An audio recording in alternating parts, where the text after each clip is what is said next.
once again, hope everyone is having a good, gosh darned Friday. I know, vulgar language, but it's true. I hope you're doing well.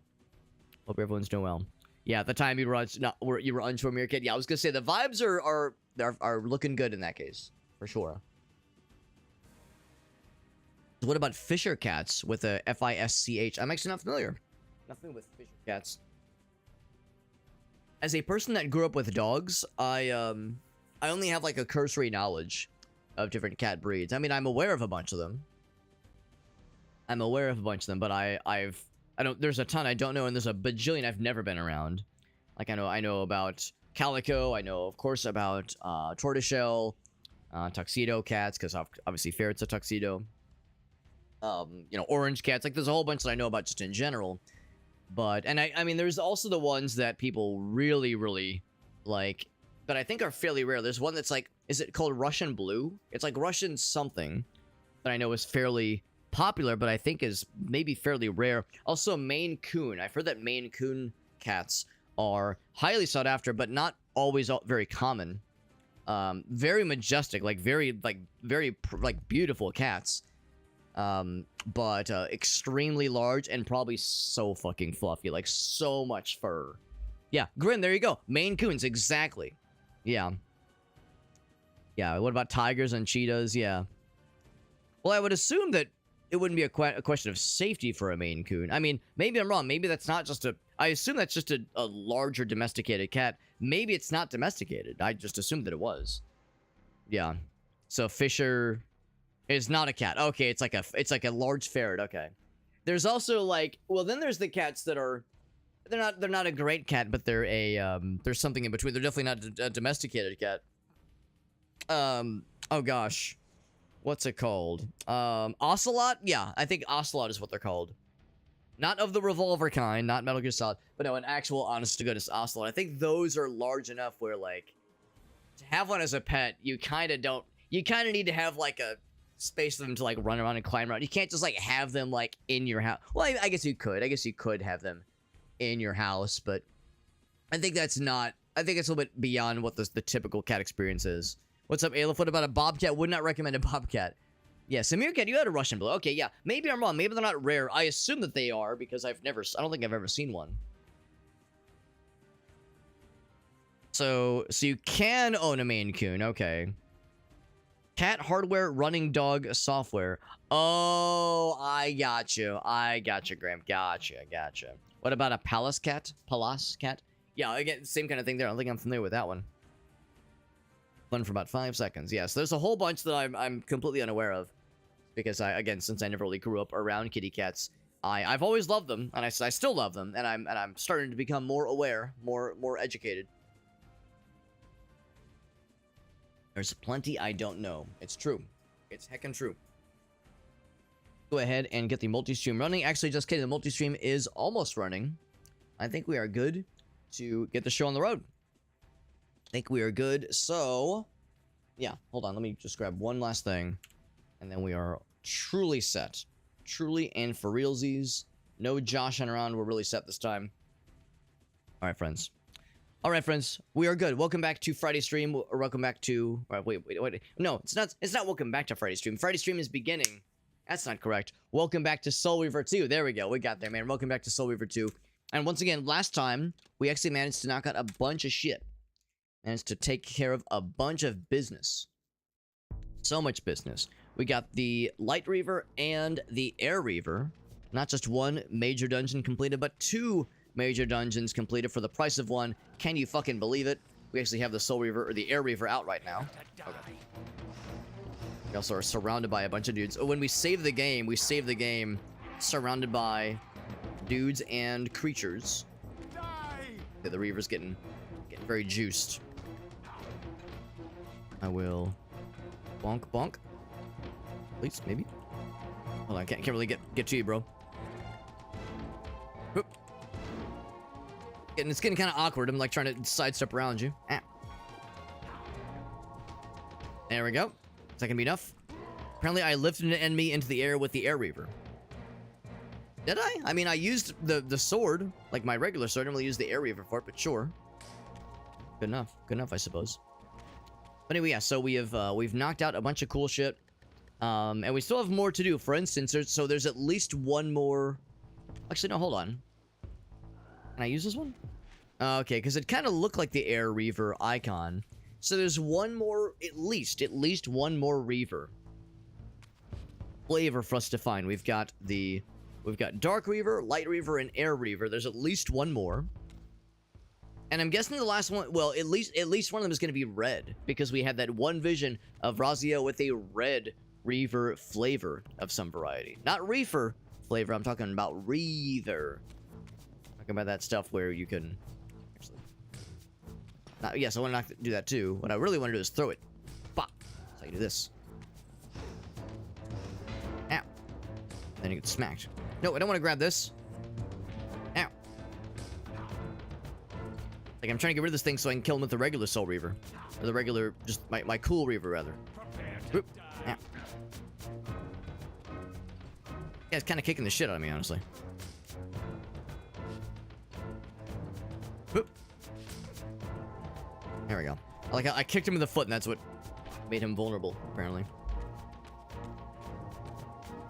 But yeah, anyway, so yeah, there's at least one more Reaver flavor for us to find, and I suspect at least one of them is going to be red, because we had that one vision near the end of Soul Reaver 1 where we had some kind of mysterious red Reaver, and it was very mysterious and very ominous, and it looked very evil and sinister. So what could that last one be? Could it be fire? Could it be like an evil?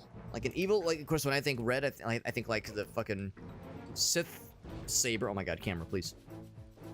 Think of the Sith red lightsabers, that kind of thing. Take that. Well, hard to say, but yeah, we'll keep our eyes peeled. I think I'm going the wrong way. Oh, yeah, yes, there's a sconce right there. I think we're going the wrong way. Going the wrong way because we need to go back towards that swamp area. That goes deeper into the canyons, into the mountains. We need to go back into the swamp area because that is where the time travel door, that sealed door awaits. So yeah, so there's the Air Reaver basin that we got. His ass. Just kidding, he moved. That's weird. Why that sword just fly in front of me for no reason? For no good reason. As always, it just goes right over him. Bonk. Yep. So I'll keep that out just because it does give a slight bit of air of light. Kind of like how the light Soul Reaver gives some light off. Deep Rock Galactic. Oh yeah, the roguelike game, Grim. I do know about it. I hope it's good. I've heard. There's one friend of mine who participated in the playtest for it, because the playtest has been ongoing. One of my buddies was saying in the playtest it was just okay. He said he liked it, but he said it was a little bit boring. Oh my god, camera. He said it was a little bit boring, and that's not like a horrible indictment. I mean, it's not even in early access yet. So there was the playtest that is pre-early access. Tried to dodge around you. There we go. And the number of times when I try to dodge around, I just dodge into them. This is clearly before the era of, Dark Souls games where there was no iframes when you would dodge. But anyway, no. So I've heard it's not bad, but I've heard that it's also not amazing. But again, that's just a playtest, and there's still plenty of time for things to get better. I mean, for one thing, again, it's not even in early access yet. So look at this fucking guy. Look at this fucking guy who's stuck. I don't even think I could fight him if I wanted to. Oh, just kidding. I could fight him if I wanted to. Ow. But it's extremely weird. Oh god. This is perhaps the strangest way to fight this guy. Get him stuck in the ceiling. We got there, man. We got there. It was a little bit clunky, but we got there. Let's assume I'm going the right way. But anyway, so no, I hope it's good. I hope it's good. Kraft was playing the playtest. Alex does great work when he's surrounded by dudes. Okay, so maybe this is the wrong way then, because the place that I just came from had a very large open area just like this one. So I truly don't know if I'm going the right way or not, because all these areas look the same. Because yeah, you went through the well, no, here's what happened. It was, you go through the swamp, and then you encounter here, I'm gonna get that. You go through the swamp, and then you encounter the little town area. No, I'm sorry. I keep getting my wires crossed. You go through the mountains. Let me get that guy. All right, so yeah. So what happened is we went through the swamp, and then we went through the mountains, like a mountainous kind of canyon region, like this one. Get a regular kill on this guy because he did a lot of damage to me. So we went through the swamp, which led to a canyon area, and then after the canyons was the town, and then after the town was more canyons. So, and preceding each of those entrances, the entrance and the exit to that little town area was a very large open area like this. So to be completely honest, I actually really have no idea if I'm going the right way or not, because they both had this like kind of large open basin. They both had this kind of large open basin just before. So admittedly, I'm gonna have to like do some explorificating. Oop. Also, it's so dark here, I legit can't tell like what ground I'm standing on before I fall over. Try to get this guy. There we go. There we go. So anyway, it's a little bit tricky. I'm enjoying the game for sure, but there are aspects of the game that can be a little bit frustrating. And for one thing is, yeah, some of the areas look a little bit samey after a while. Here it comes. And on the one hand, you might think to yourself, like, well, you know, if you kill some of the bad guys in one area... Oh my fucking hell, look at this dude. If you kill some of the bad guys in one area, and then realize you're going the wrong way, turn back around, trying to jump up to him. I can actually get to him very well. Maybe I could just I could blast him off, maybe. Yeah, you like kill some of the bad guys. You have a grand old time, and then you realize you've gone the wrong way, so you turn back around, and you try to find an area you've not been to previously. The bad guys will respawn. So yeah, that screwed me over in the past, where I'd be like, oh, here's a place I've never been, because I see there's a bunch of bad guys here. Like, that's a good sign. And then you kind of start go along, and then at some point you go, now wait a goddamn second, I have been here. It's just the dudes are respawning. That does make it tricky to know, like, which where you have and have not been before. But if we find ourselves getting towards the swamp, then I know we're in the right neck of the woods, because that's what we're ultimately going for. To get back to the swamp, which I'm not exactly looking forward to, because I didn't really like the swamp area. Much like the canyons, it's dark, so it's really hard to see where you're going.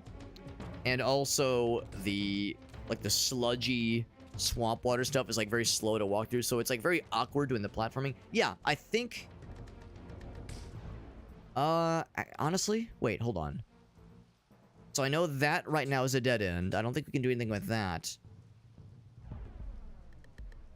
I think that led us to... What did that lead us to? I think that led us to the Air Reaver temple. So yeah, so I think we are going the wrong way. Oh my god, and I forgot they of course spawn the big scary fellas. Ow. Good news is we have a pretty good weapon to deal with these guys. I'd much rather fight these guys with the sword than with the polearm, even though I really enjoy the polearm. Also, we got Tiny Tim. What's up, bud? Hope you're doing well. Thank you for joining in. We're playing some Soul Reaver 2. It's my first playthrough, so if you're familiar with this game, you might be able to tell that I'm a little bit lost and a little bit uncertain of where to go next. Well, I know where to go next, I just don't know how to get there. So I'm trying to navigate and also fight these big dudes. Get him out of here. Get him out of the... In fact, what I might do is I might switch this thing. There we go. And we do have a map. We do have a map. This thing. The map is not, like, the most usefulest.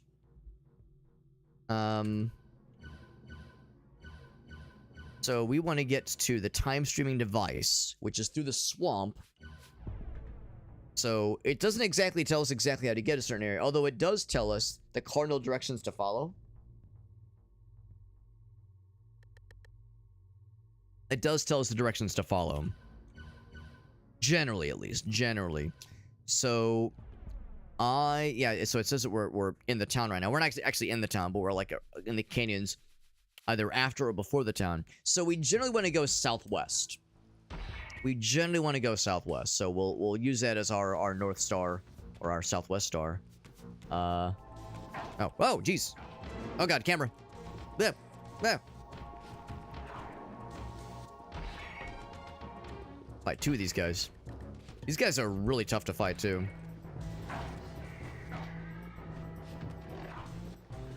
I mean, we have... Oh, I was gonna say we have decent health, but turns out I took a lot of damage and I did not realize it. I think they get damage... I think they get health regeneration, too. So I think if I like, don't focus on one, it will lead to my undoing. He's out. Yep. Nope. No, what I do? Yeah. Oh, God. Camera, please. There we go. So I got health back, and I took one hit and took so much goddamn damage. These guys are spicy boys. Got him up against the ropes. Ow. Why do you do so much damage, bro? Why are you so painful? It's so not nice. Yep, that works. These guys hurt, man. They hurt not good. They hurt very not good. So I still want to go southwest, generally. But it's so fucking dark. So fucking dark. I'm like, just... this is either a wall or it's just the abyss, yeah. So, we'll follow this route, see if that's going to get us where we needed to go. Okay, so we have... I've been here tonight. I don't think we've actually been this way before, tonight at least. We have in the general scheme of things. Yep. I was gonna say, yeah, I do want to fight that guy real quick. Oh my god. Camera, please. Aww. I was hoping they were gonna fight each other. It's a shame that they dislike me so much they will unite to fight against a common foe. Ow. I gotta fight the vampire specifically, because he does, I'm pretty sure, get health regeneration. Or at least they did in the first game. I assume these guys are probably the same. And I'm also assuming these guys are vampires. I don't know for sure, really. The game is yet to tell us, which is a little bit bizarre. The game has usually been pretty good about, like, reacting when something bizarre is discovered or something. Oh, shit. These guys got that range stack. Yeah, I don't like that range stack. Yeah, when something unusual happens, usually they're pretty good about, like, reacting accordingly. Yep. Oop. No, I don't want to dodge towards them. I want to dodge around.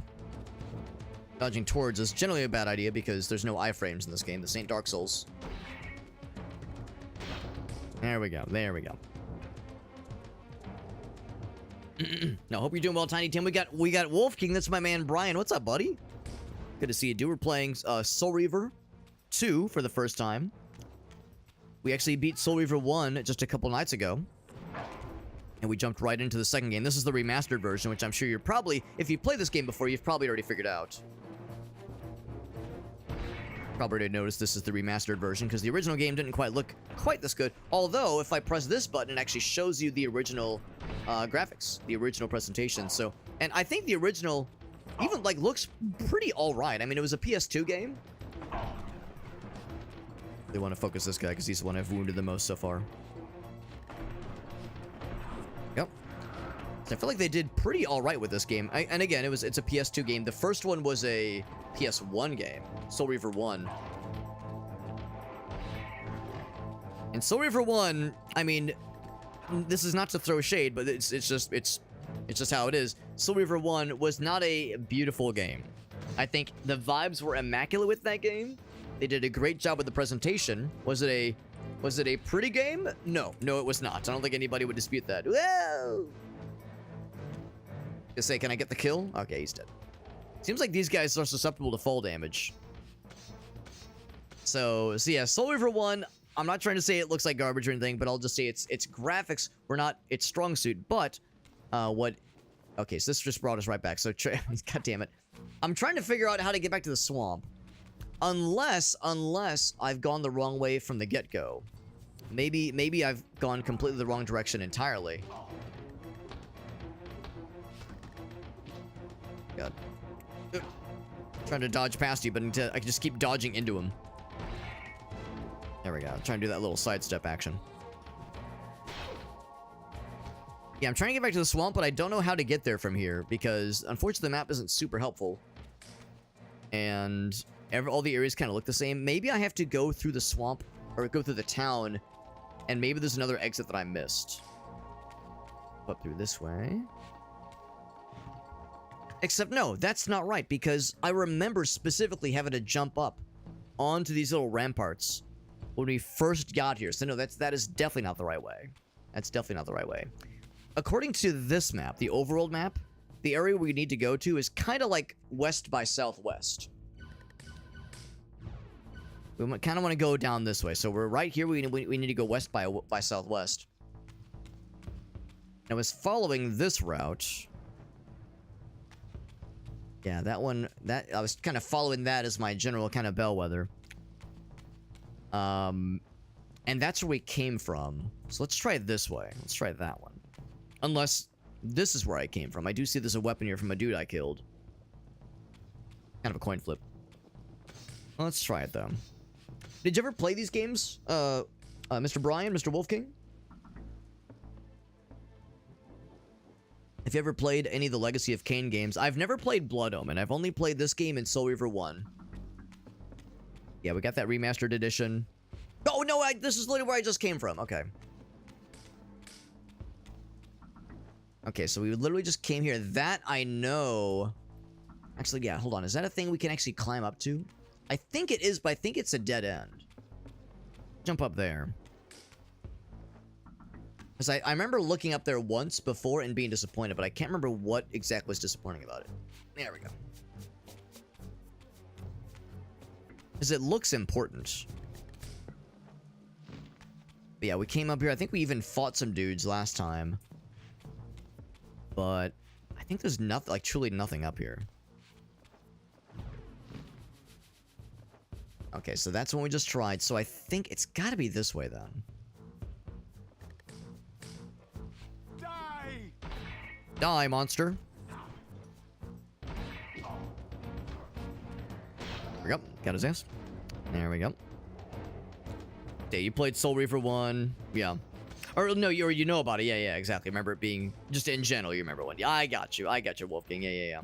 Yeah, the boxes back in the day look sick. That's how I was, man. Wolf King, I think you're like me. You were a Nintendo guy back in the day, so you probably like saw the promotional art for Blood Reaver, or for Soul Reaver rather, and you saw the protagonist, Raziel. You probably saw the shawl over his face and the cool glowing eyes and the cool hair and just how badass it looked. And if you were like me, you probably saw, ooh, rated M, scary.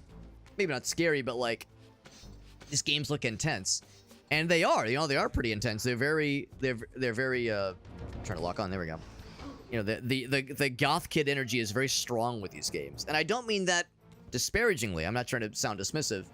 But yeah, this game has like real Hot Topic energy, and it's really good. It's like, well, it's pretty good. It's a little bit clunky. You've noticed me, no doubt, struggle a little bit from time to time. But I'm overall enjoying myself. Okay, so I'm guessing, man, I could have sworn this was the wrong direction. But maybe it isn't. Maybe it isn't. I could have sworn we definitely came through this water area the first time around. Yep. Let's say, can I just get over past this guy? There we go. Can I smack him in the water? We smacked that one guy in the water. There we go. Yeah, just fucking launch his ass. There we go. I know we came through this water area the first time we came through here. And it's hard to remember for sure. It seems like there's a lot of ways through here.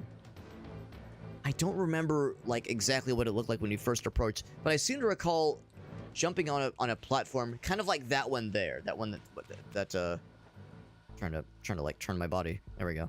That one right there. I feel like we jumped on something like that when we first got here.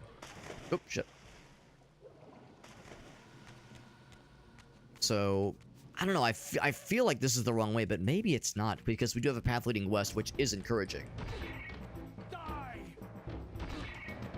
Bonk. Can I knock you in the water as well? It worked out so well for that last guy. Bonk. I'll just kill you. Just kill you to death. Kill him dead. Yeah, the edgy display, exactly. Yeah. I mean, it's no secret, of course, that there were obviously M-rated games back in the day, but there weren't a ton of M-rated, like, action-adventure, like, puzzle platformer kinds of games. You know, a lot of folks, when they thought of 3D puzzle platformers, you think of Legend of Zelda. And I wouldn't quite say that this game is a Zelda-like. I feel like that's maybe a little bit overly simplifying. But you can deny, well, generally, there's probably generally understanding that there's some overlap with how the Zelda games play and how a game like this kind of plays, kind of, sort of. This fucking brought me back to the whole... Wait, hold on. Is this the... What is this? Is this the puzzle we just completed earlier? I can't remember what that is, but I think that's the wrong way. Yeah, I'm pretty sure that's the win. Okay, so sure enough, this is the wrong way. I'm losing my fucking marbles. I can't remember how to leave this awful place, and there's no fast travel in this game, I don't think. You know what? I'm going to do this. I need to drop my weapon.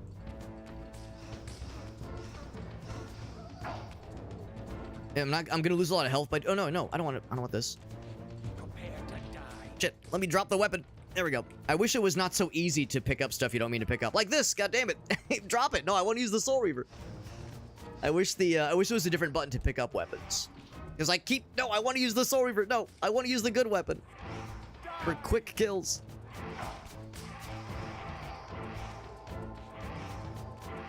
There we go. I might end up spending an hour plus just trying to navigate through the mountains so I can find my way out of here.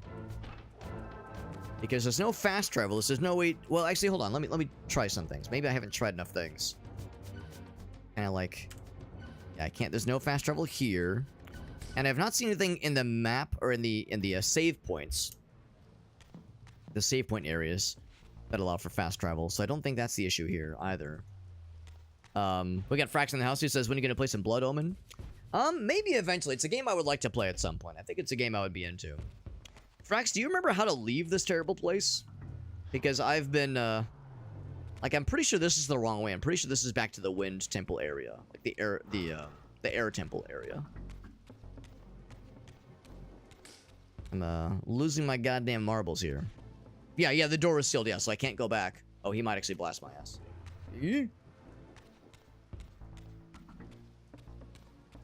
I'm struggling because we need to get back to the swamp, but this area is kind of a maze, and all the areas look the same. And the bad guys keep respawning. So I can't use that as like a measure for where I've been previously. I'm trying to kind of follow the map, kind of, sort of. Because if I check the map, I know we need to go generally... we need to go generally west by southwest to get to that area. Prepare to die. And every time I think I'm going that way... Oh my god. I either end up in like a place that I know is the wrong way. Or I hit a dead end. This guy's kick the shit out of me, oh my god. So I'm thinking I just gotta figure it out. I just gotta get good.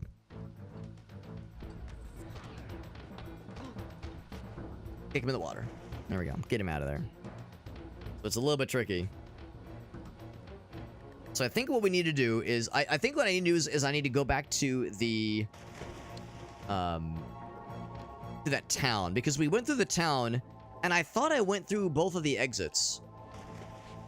And they both led to one led to a dead end, the other one led to led us here. So what I thought was maybe a dead end, maybe I just need to double check. It's entirely possible that I was incorrect.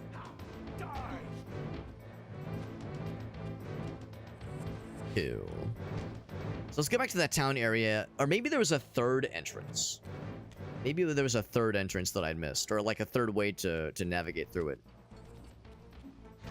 Prepare to die. Yep, he's out of there. I'll grab that. Alright, so we're back to here again. And I think it was just follow this path and that leads us to... yeah, I think it was this one over here. Like, go through the town. Gotta make sure we're checking all the places. I'm pretty sure... There we go. Because I think the town was in... Oh, that's hilarious. We keep knocking these dudes around. Can I just knock him down? Yeah, that's fine too. Because I think we came through the town the first time. I think the town connects directly to the swamp. Die. So yeah, so here's the little archway that leads to it. But But what throws me is this door is closed. Yes, this is what threw me earlier. This door is closed, and I had to jump kind of over these ramparts to get here. I could have sworn that... I could have sworn that this was the path I had to take the first time through. We had to, like, pull this lever. To hold it. You have to hold that lever. Yeah. I thought that's what we did the first time we came through here. That's what throws me. Where it's like, wait, well, this was... We had to go through here already to get to this place, which makes me think... I mean, maybe I'm misremembering here, but I seem to recall the swamp would have had to have been before this then. If this is the way we first entered this place, wouldn't that mean the swamp should be before this area, not beyond here? That's what I'm thinking. And if that's the case, so that's where I get turned around. That's where I'm like, no, that's where I'm like doubting myself. Yeah, so because we can pull the lever, we can walk through there. So I think I'm wrong. I think that the swamp is not connected directly through the town. I think there's somewhere else. It's not that, because that's a dead end. And these guys immediately respawn. I should probably just be walking past these guys, because I'm not even trying to mess with them. I don't know. Maybe I'm wrong. Maybe I'm misremembering. Maybe I should explore it and just vanquish any doubt. Make sure there's no question that I'm just misremembering. And I'm gonna be very boring, and I'm just gonna walk by all the combatants. I mean, eventually I'll have to fight dudes because you slowly lose health over time in this game. Just by purely existing. There's the save point. So I have to do some combat eventually. Just to kind of keep things moving. Ow. I follow all the way through. Now, I do have to fight these guys here because you have to hold the lever. And these guys will not have any chill while I'm doing that. So this is the wrong place. That's what I'm thinking. My heart tells me that we had to go through here once before. And that if my goal is to get back to the swamp, there we go, that this is not it. Ow. Prepare to die. I'm trying to like get closer. There we go. Ow. It's a shame though, like you'll hit them sometimes and you'll knock them back so far you'll knock them out of your range. Because the Soul Reaver blade is fantastic, it does great damage, but the range is not always the bestest.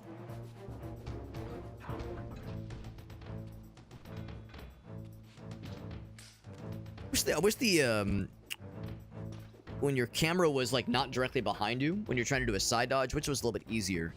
Easy to miss input. Have your side dodge turn into a dodge towards them. So yeah, I feel like we need to go back the way we first entered this area. This one here. No, that's the save. I don't need to save. We've already saved. What I will do is... ow. Oh, we have a little bit of a flashlight, which does help. Right. So Frax, am I correct in assuming we need to enter out the way we came, which I think was this way?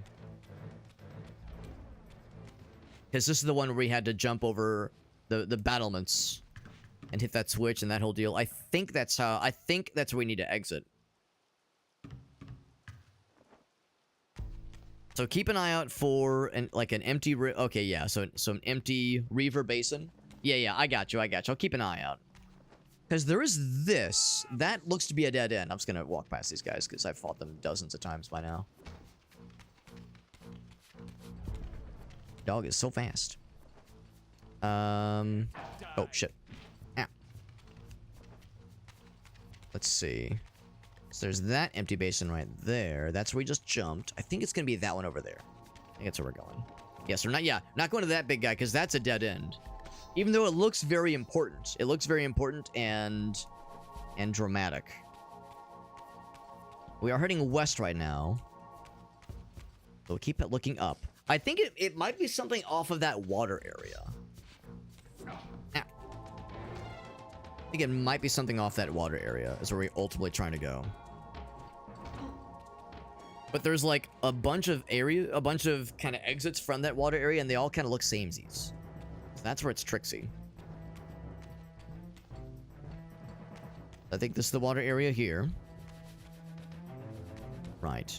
So it's something around here. Could it be the one dead ahead, maybe? That one's more north, where we want to go south. If I tried that one, let's try this direction over here.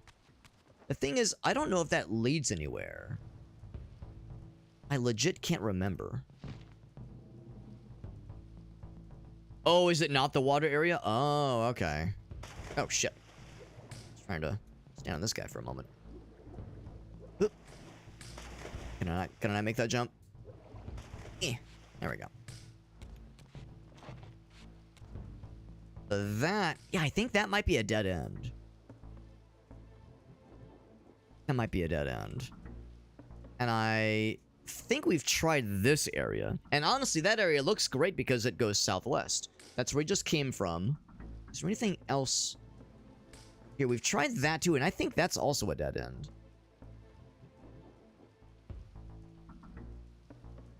What's tricky is that I don't know why you would want the Dark Reaver specifically in this area. But the idea that you would have to potentially get the Wind Reaver and that basin that's behind me there, use the Wind Reaver on that pedestal on the ground there to float up and get the Dark Reaver. You have to, like, you know, do all these steps to get the Dark Reaver. I don't know what the purpose that would be, other than, I guess, blinding the eyeball for the entrance to the dungeon. So yeah, so unless I'm wrong here, let's check this way again, because maybe I'm incorrect. To arms! I'm just gonna skip past these fools. Prepare to die. I can't remember where this leads. This might lead to the Air Reaver dungeon. If you get back to the Reaver, okay, yeah, let's do that. And when you exit the Air Reaver dungeon, or the Forge rather, I guess Forge is a better term.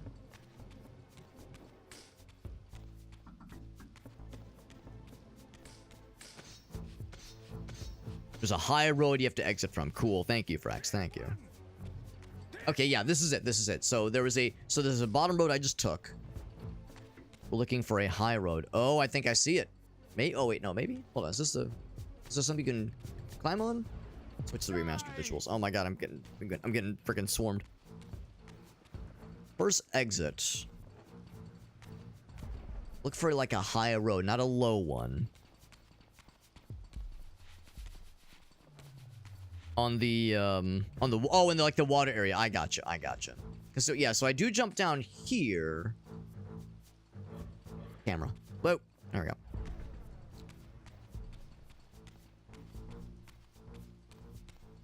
Let's get back to that water area then. Problem is, I'm sure this is a route I've walked by probably half a dozen times by this point. Ow.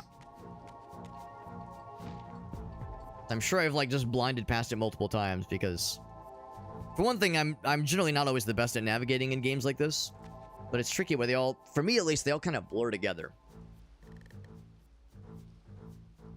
It keeps catching my eye as a thing that might at some point get some kind of interaction. So that leads back to the dungeon, so we definitely don't want to go there. That leads to the town, I think. Try that one? Okay, let's try that one. See where this one leads. The one with lots of torches. Yeah, this one here. Yeah, because this one's definitely got a lot of torches. I think this one might lead to the town, maybe, but there might be some other route after the, like, before we reach the town.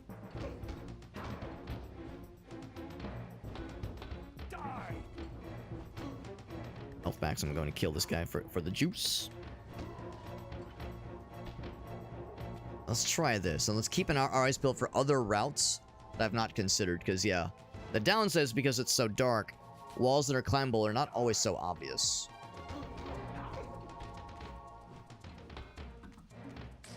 I wonder if this is a stumbling block for other players the first time they play this game.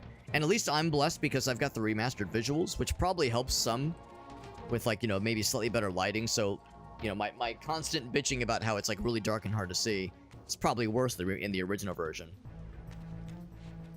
Oh, we do need to go to the town because I just went through there again and I felt like I didn't see anything else. But yeah, maybe there was some other path that I just couldn't find. I'm keeping my eyes peeled. There's something up. Oh wait, no, I saw a tree and I got excited.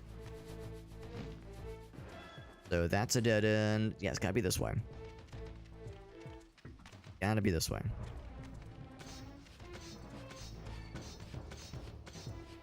So there probably was another way through the town then.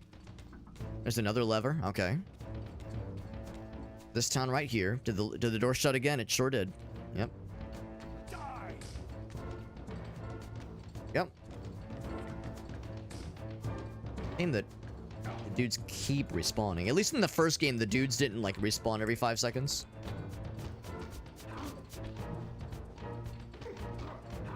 That does become a bit of a slog.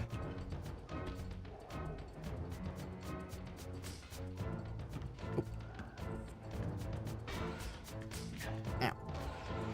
Yep. Gotta hit this one. Yeah, everything kind of looks the same, yeah. I mean, and that's not necessarily an indictment of this game. That's just how adventure games were back in the day. That's how, you know, show me a 3D action adventure game that suffers from like all the areas are kind of dark and smudgy and look kind of samesies, and I'll show you 90% of the catalog from 2001. So I'm not trying to talk shit on this one specifically. It says it was a sign of the times, as they say. I know I have to fight a bunch of these guys eventually. So look for another way out of here. A little alleyway. Could this be it, maybe? This kind of wraps around. I think this is like a little town square, and we're kind of wrapping around that save point. Maybe this way. That's a dead end. There's the save point. Yeah, so it's like there's kind of this like little town square. That's where we just came from. Oh, was there a tunnel I missed?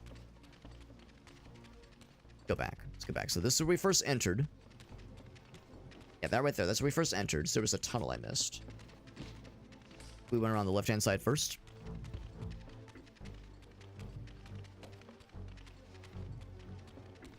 Something right here. Because that's a save point.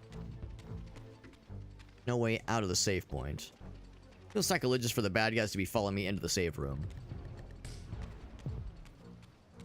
The lever there. Maybe that's what we need. Can I pull it in time? I might have just enough time. This is the one thing we haven't tried, in all fairness. Yep, can't do it.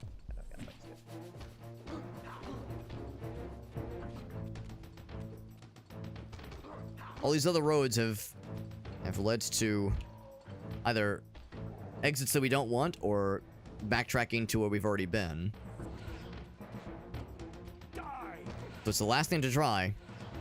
And that's gonna be us. So that's the entrance to the... Ow. Ow. No, I want to dodge around him. There we go. So that's the entrance to the swamp, or the exit, rather, to the swamp. I want to grab that one, hit the lever, please. There we go. Okay. Nope, nope, nope. Gotta hold it really long. Really long. Really wait for it to lock in place. Okay. So if our calculations are correct, this should lead to the swamp then. Demon. Oh, I think I see what has happened. So when I was saying how I distinctly remember climbing over some battlements to reach a switch, that's because it's the exact same fucking thing. So in both entrances to this place, to this little town area, you have to do the exact same shit for a switch and room and door and lever configuration that is completely identical. That's why I kept bamboozling me, because I kept seeing that and I kept going, nah, man, this is how we first got here. That wouldn't be it. Not realizing that there were two distinct versions of that same kind of setup, that same facade, with a basin of bad guys right afterwards. So I think what happened is I saw this and said, no, we just did this. And I think that's why I didn't pursue it all the way.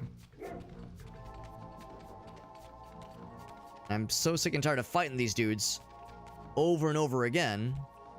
Run past him. But if we get to the swamp, we know we're on the right path here. Yeah, they all kind of look samesies. Exactly, yeah. I do find it odd that this mountainous canyon would be so close to a swamp area. Ow. So when I think dry mountainous regions, I don't think proximity to a swamp. Where you first came from? Probably just make big jump. Just make big jump. Oop. Big jump. If I get up there. Oh, maybe I didn't have to jump down at all, maybe? Get up there. Eh. Probably something else I need. I might just be able to jump from up top. Is there anything in the water, maybe? In the water. Let's climb back up here. Maybe I could just make the jump from up here, actually. Or if there's a route that I missed. Oh, here we go. It looks like it goes up. Here we go. Here we go. And that drops you down. Oh, I see. I see. Okay. This looks much more encouraging. Here we go. I see the transition from browns to greens. That was the empty basin. Okay. Yeah. Yeah, man. What a time. Thank you, Frax, for helping me navigate this. There's a very real chance I would have been stuck in there for another hour plus before I finally would have figured it out. I tell myself, I would eventually thought to myself, okay, there's this last switch thing in the town. Let's just try that just because I've tried everything else. I tell myself I would eventually have gotten so fed up I would have tried it. But it would have most likely taken me another, like, at least 35 minutes of losing my goddamn marbles. I appreciate the help and getting that figured out. Health, because I'm getting low on the juice. Y'all remember when the bad guys would fight each other instead of exclusively fighting only me? Pepperidge Farm remembers. It's like they're like trying to get towards something, but they're having a hard time. Okay. Ow, that reached. And I'm trying to dodge past you, not into your attacks like a doofus. There we go. I can't reach. Eh.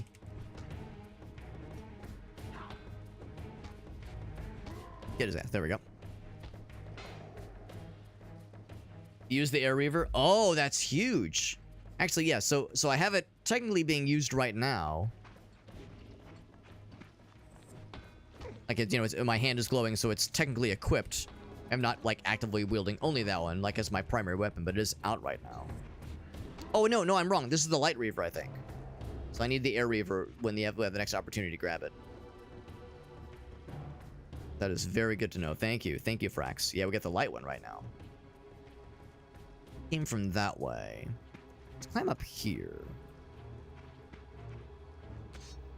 There's a particular door we're looking for. There's the time streamer door. One that... The big baddie. Well, maybe not the big baddie, but the one that is the question, the lad with questionable intent. Been using. Ow.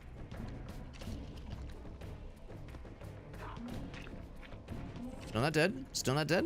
This guy's got a lot of health. He's very healthy. He's a healthy lad. That's not it, obviously.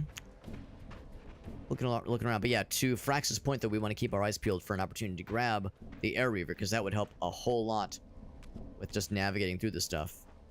All about that. All about that shit. The Dark Reaver, of course, we've already been through here, and in fact, we couldn't even go back here if we wanted to, because it is all locked up. Alright, so we're definitely in the swamp, and we definitely have... To confirm. Yeah, so the Light Reaver's out. We don't get that ability. We definitely need the Air Reaver for that convenience. Yeah, navigating through the swamp can be a bit of a boner killer. But the opposite of a boner killer is the Kerberg. That's right. This is a boner creator. What's up, Aaron? Good to see you, buddy. Popping in, man. Happy Friday. Aaron, you'll be proud of me. We showed 2 videos at the start of the stream. We showed the Happy Flat Fuck Friday. So we got Flat Fuck Friday. We also, and of course, we got the obvious one. It's a Friday once again. So we got David Lynch, and we got Flat Fuck Friday. What more do you need in life? It's a good start to the week out, or it's a good start to the weekend rather. We got the thing, but I don't have the right Reaver flavor. I'm gonna be smoking that Reaver. The swamp. It's so gross, I hate it. Oh, this is the wrong one. This is also light. Okay. So we need air. That air stuff. Ow. Need to get a standard kill against this guy so I can... Health back. Oh, right. Yeah, bad guys can jump across the terrain, no problem, but if I'm on a platform and they are not, I am unable to move. Like we're on, like, raised surfaces. Good enough. So I gotta find a Wind Reaver spot somewhere around here. Flatfuck Friday is a classic for sure. Aaron says I got one for you, Alex. I'm excited. I'm excited. If it gets both the Helen and Aaron seal of approval, I know it's gonna be a banger. If it's got the Hell Aaron seal of approval, then I'm ready for a good time. So I'm in the right place. I just have to find a basin that has the Air Reaver. There's no telling if it's this way. If there's one this way. I think there was one in the town, so if nothing else, if I get desperate, I could just go all the way back to the town again just to grab it.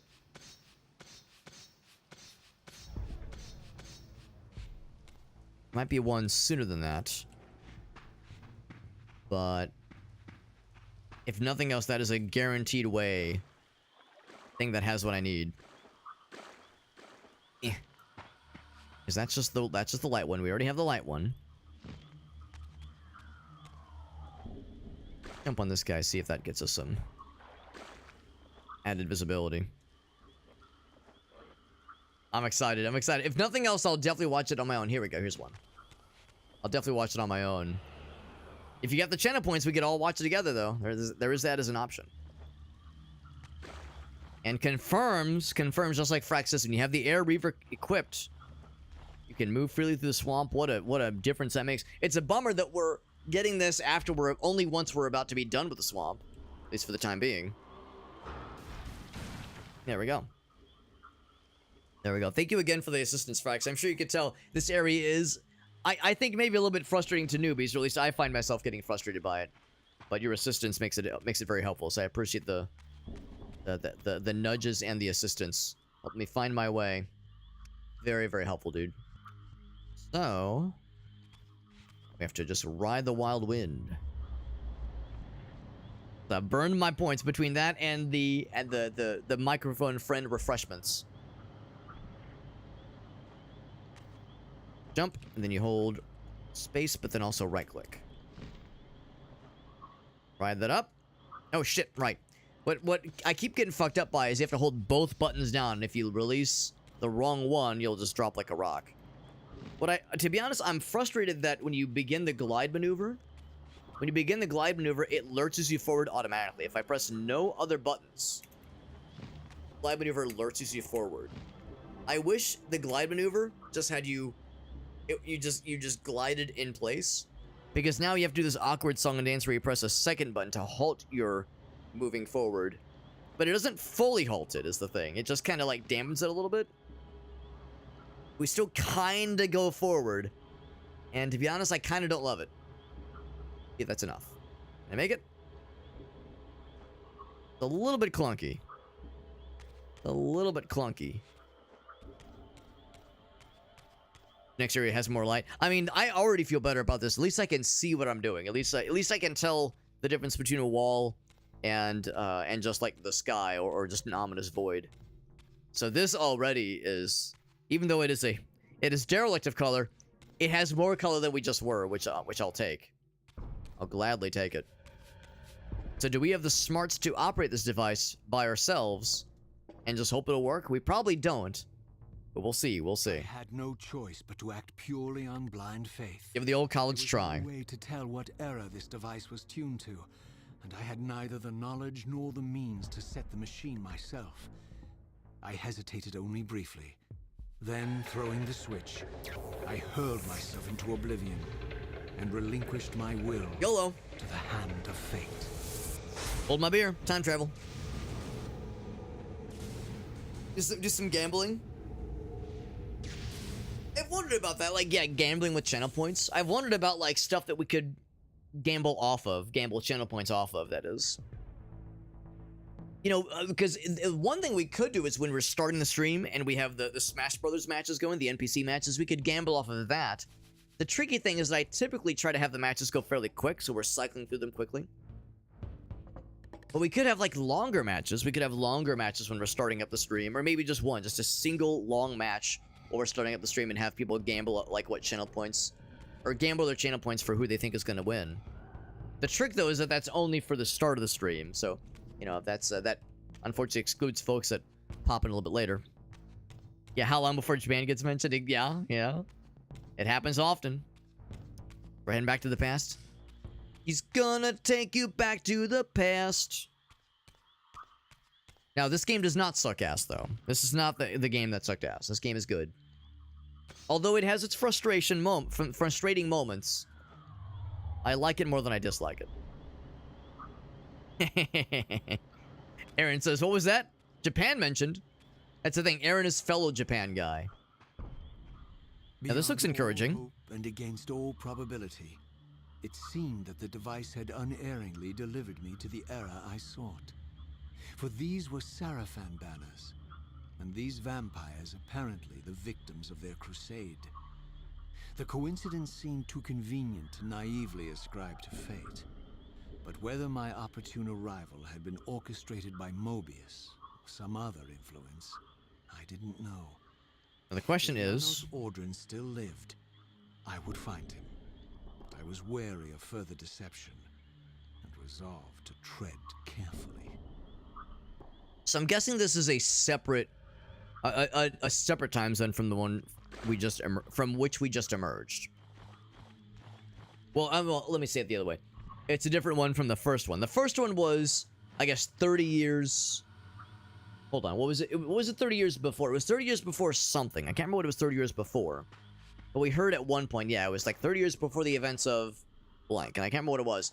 The one we just did was way in the future. So is this, once again, 30 years back? Or to that initial time period? Or is this something completely different? If he was saying that, if Raziel was saying Janos Audrin might still live, yeah, this might actually be a separate time zone or time era from the very first one. This is before Blood Omen 1, so it's real far back in the past. Well, he did name drop the Seraphim. That's a fair point. He did name drop the Seraphim. So there is that. We could potentially drop down in that little tunnel area and go to that little underground cavern, but I have a sneaking suspicion this might be what we need to go for. Might be the direction. If nothing else, the cutscene did kind of like pan over to this particular door area. So I was thinking maybe that was the game's way of subtly, not so subtly, giving us an indication. Oh, look at that. You even get the swamp striding ability, even if the Soul Reaver is not openly out.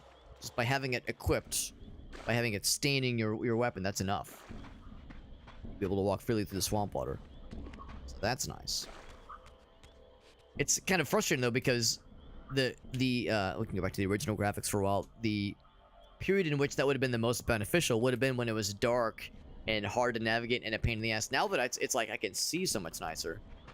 Just like Frax said, it's not nearly as much of an issue. So we're already, like, things are already easier and a little bit brighter for us. Now the question is, what are the bad guys going to be? Got a save point right over there. Because we know in that second kind of time frame, that second kind of time era, the bad guys were definitely supercharged compared to what we were dealing with in the first time frame, the first era of the game. The first era of the game, the humans we fought were pretty simple, and we didn't really see any vampires, I don't think, at all, in the first era. The second era, the vampires were huge and were terrifying. Very hard to fight against, and the humans also were very much enhanced, with like better weapons and had a lot more health, did way more damage. So I'm wondering if this third era will also be another step forward in difficulty. We got Zeke over on YouTube. What's up, bud? This is a real man's game. This game is tough. This game is tough, and it is good. I'm liking it more than I'm disliking it. I definitely have my nitpicks. Frax has definitely heard me bitching and moaning a number of times about things that annoy me in this game. But there's the things I like. When Wolf King popped in here, we were saying how both of us as kids saw this game. Like, you know, you get a, I don't know, subscription to, say, GamePro magazine or any sort of gaming magazine. You inevitably saw the advertisements for this game, or you saw the box art, and you saw how cool Raziel looked. And of course, Raziel didn't look like this. He looked like this. Like the way he looks in the remastered edition, the way he looks in-game, was how he looked in the promotional images and the cutscene. It looked badass. And honestly, the PS2 version that we're playing right now, or the graphics we're looking at right now, I think it looks pretty good. As a PS2 era game, this doesn't look bad at all. Now, it's enhanced with the widescreen. It's also enhanced with 60 frames per second, but still, just in a general sense, this is done okay, actually. But still, a lot of us, yeah, we remember seeing how badass he looked, and the Soul Reaver weapon on his arm looks so cool. And even though I never played it until now, this is my first time playing through the series, it definitely left an impression, and just the overall, like, the eye-catching just vibe of the whole series looks incredible. Mobius's crusade. This massacre was somehow more chilling. The killing fields of the Sarafan betrayed a kind of orderly ruthlessness, the cold-blooded righteousness of the true believer. Easily try to go to remastered versions for most of the cutscenes, just because I want to see it all prettified up. I'll be going that way. But anyway, just complete the thought. Yeah, it was a game that, it was a series that all of us, as kids especially, kind of thought, we would see it, we'd go, oh man, like, I bet it's really scary, I bet it's really bloody and gruesome, I bet it's super badass. And, you know, it's really not that gruesome. I mean, there's, you know, these kinds of scenes are a little bit rough.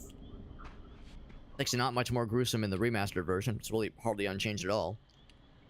So it's really not like that, you know, violent necessarily. There's no bad language, there's no nudity. So as an M-rated game, this is actually pretty tame, all things considered. We could climb up that way, but also there's this. I might take a quick look at what's over here if anything grabs my eye, grabs my attention. But that looks encouraging to me. Oh. Yeah. Yeah, we have things to pursue here. I'm very curious about this guy right here. No vampire boobs, 0 out of 10. This is the remastered and unmastered visuals. Oh, right. Press the wrong direction. Again. Yeah. There we go.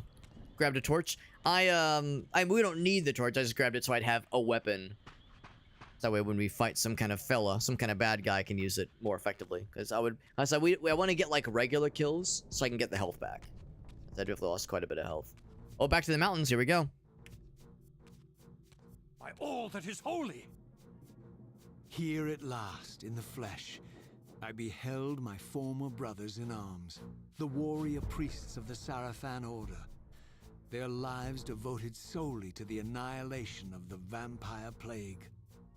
And while I confess, I felt a twinge of longing, a pang of grief for what I had believed was my lost virtue, I regarded them now with none of the reverence I formerly felt. How's it going, guys? Seen the human face of the vampires, and now I beheld the monstrousness of these men. I have to fight them. It'd also be a little bit awkward if I had to fight myself. Presumably, Raziel would have like... there'd be some indication. Maybe he'd have his helmet off or something. Ow. Ow. Ow. Can't seem to dodge this guy. Free your soul, demon. Trying to get out of his range.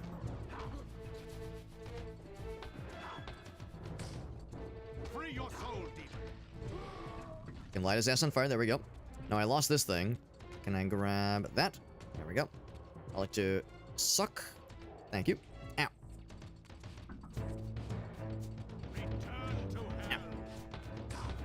It's a shame there's no stab move. Like, this thing has, like, pretty good range. But a stab is, like, yeah, like that stab right there, the one they do. I want what they have. That superior range. Ow.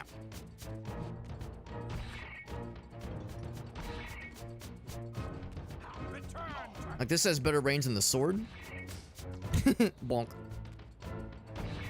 Bonk. I just keep smacking dudes I do not mean to attack. But if it works... I have to kill this guy.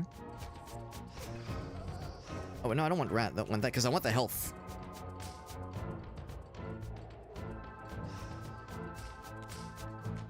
Sword.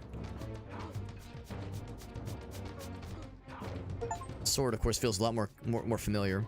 Get an achievement for using every type of weapon. Oh, so I guess that means that yeah, these are the final weapon types, presumably. That actually might mean we're further along in this game than I thought. I figured we had maybe another one or two more Soul Reaver flavors. Oh my god. Trying to dodge around him. Unfortunately, all this guy's attacks move so laterally. They killed him. Killed him dead. The sword looks badass. It's got the wings and everything. Okay, hang on to this for the time being. We still lost quite a bit of health. Anything else? Now, the bad news is that we might have a lot more canyon traversal stuff to look forward to, which I'm not super excited about.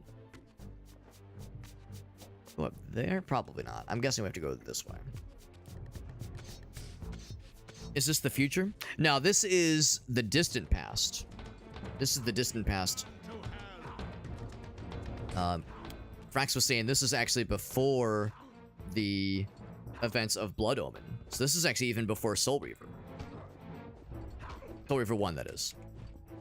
Yeah, in this reality, we are in this version of the past, we're probably still a Seraphan priest. Raziel is probably still a Seraphan priest. I don't know if we're gonna like encounter ourselves. I'm guessing probably not. Yeah, I've hit him a lot, but there we go.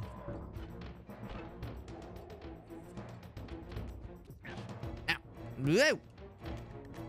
They're doing more attacks that have like full lateral reach, or that are like harder to dodge around. More attacks that like reach all the way around. Ow. Also very blocky. Lots of blocks. Like I lose a little bit of health, gain a decent bit back, but still, it's like there's a lot to wrangle with here. So that's where we just came from. Our guy might not be born yet. Well, they were talking about how it's the time of the Seraphan priests. Ranged persons. This is a ranged lady. Have we seen like human ranged people? I can't remember. I mean, there was the like rocket launcher folks. Not sure if that really counts. I want to take care of the spellcaster person first.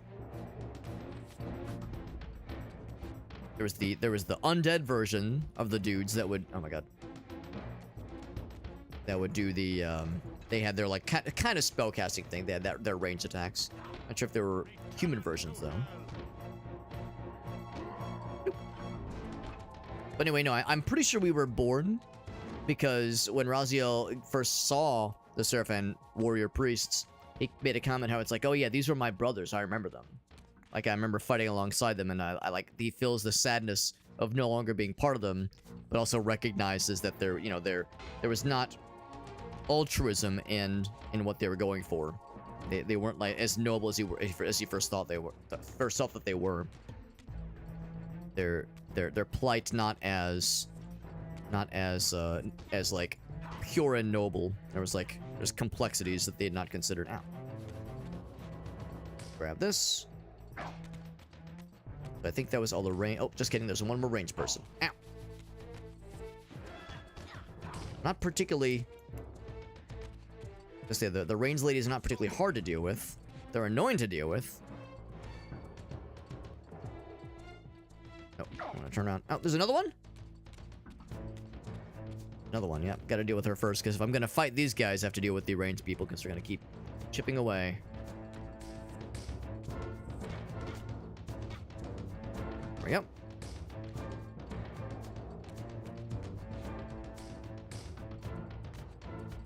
Where'd they go? Oh, there they are. I'd like to drop my sword just so I can use the cool sword. Camera? There we go. Free your soul, demon. Ow, can't reach. Yep. Alright. Keep going. Let's keep going then.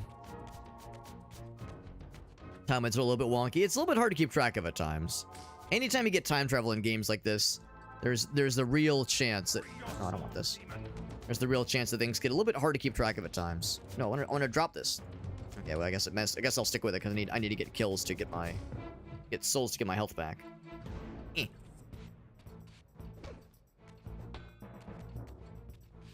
Nope. Like we still get... Even with the locker, we still get turned around sometimes. A little bit more easy than I would like to admit. Yeah. Out. Alright. This feels correct. Can we just run past the guys? Yes, what I'm trying to do is to, like, get good against some of these guys, because I know there are situations where we have to fight them. I'm trying to, like, get good at fighting them, and I think I'm doing all right at them, but they're still pretty spicy. So I'm guessing I've gone the wrong way. Unless... Let's just use this thing. Looking for a switch. I might need to explore another direction. Above? There is!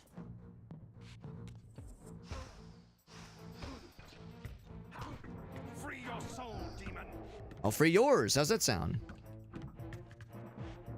This is the more pristine version of the town we saw earlier. We saw this town earlier, but it was the ruined future version. This is the pristine in the past version.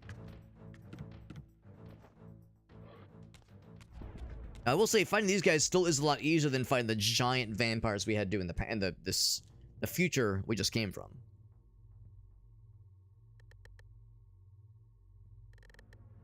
From when we went back to the future.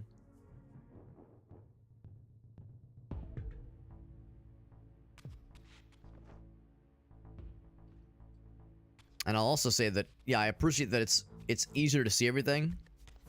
And it's also like, I feel like the game just looks better. Like, for one thing, I can more appreciate the visuals. Eh.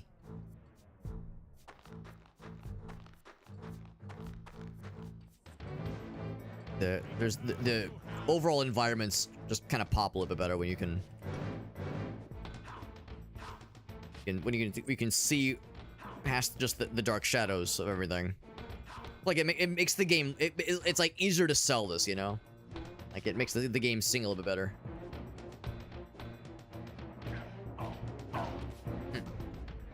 I think I'm still attacking him. There we go. I think I killed him. There we go. Pretty sure he's dead. The camera does get pretty wonky when you get up into close, like, really close quarters like that. Which is how, which was the style of the time. Which was the style of the time, don't you know? Bonk. Whoa! Free your soul, demon. And big. Oh, it's not big. There we go. That works too.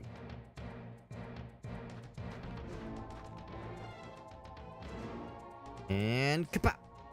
I missed. He was like, "What the fuck was that?" Come here, you devil. How did a spear or a trident, whatever you want to call this thing, fly just past me like that? That was weird. Save point? Hey, might as well. They are not always so plentiful. Memorial Day furniture sales? Oh man, but nothing catches your eye. Is Memorial Day coming up? I mean, I guess we're closer to Memorial Day than I want to admit we are. Heralding the unofficial beginning of summer. You're absolutely right, Aleph. I hadn't even considered it, but you know what? We're getting there, man. We are getting there. Even if I don't want to admit it. That time is ticking forward. Time is dicking forward.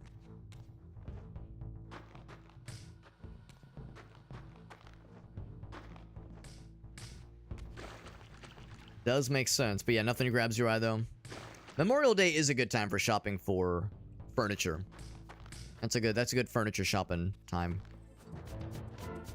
I've also learned that for those who are like, you know, those who like want to rent out like rooms or something like that, like, yeah, because I was talking to someone not too long ago. They were saying how they wanted to rent out their guest room in their house. It was like their kids had moved out or something like that. They were kind of in that place where it's like, well, this room is just kind of taking up space. Like maybe they could rent it out. And they were saying how they wanted to wait a little bit. This conversation happened back in like December or January or something. They were saying how like, well, this is a weird time of the year for that because apparently people generally either are just less likely or don't want to move in cold weather. So like December, January, February, that's like the worst time for like people trying to move or people trying to like people in the business of moving people. So movers or I guess, yeah, landlords, that kind of thing. December and January is like a boring time for that kind of line of work because they were saying how generally speaking, that's not as common of a time for people want to move around. Which surprised me a little bit because on the one hand, it makes sense that the hot time would be like spring. Spring would be the big time. Because when I think of spring, I think of like people graduating from school, college, high school, that kind of thing. But I also think of like people graduating during winter semester as well. Or I guess fall semester, but yeah, like graduating at like, you know, because there are people that graduate college at least at the end of the fall semester instead of the spring semester. So, you know, December is when they're graduating. So you would think that there'd be some market for that, but apparently not. So I thought that was interesting.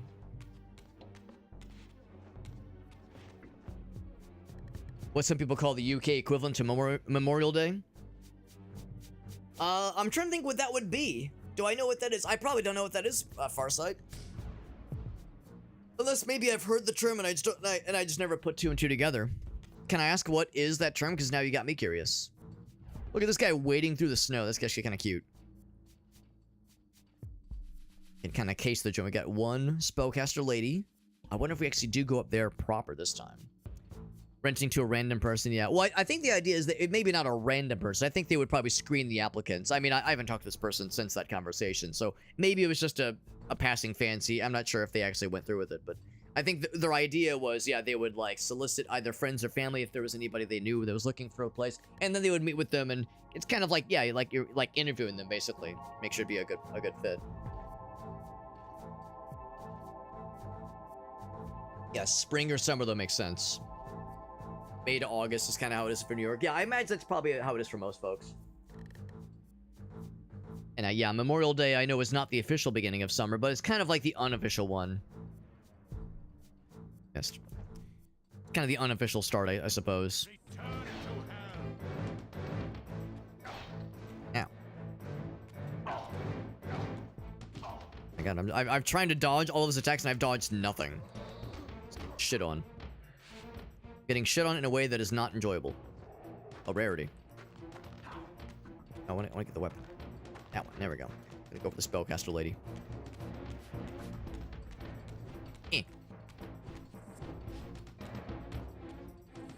It's frustrating but effective how able they are to run away from you.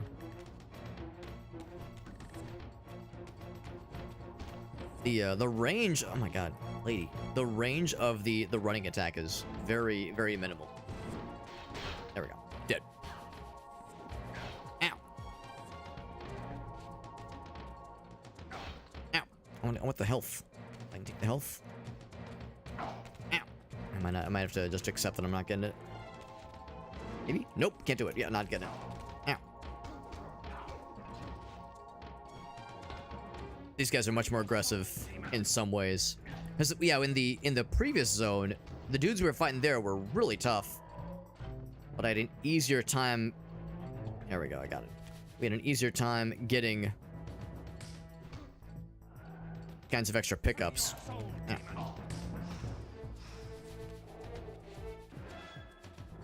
I feel like these guys are more aggressive.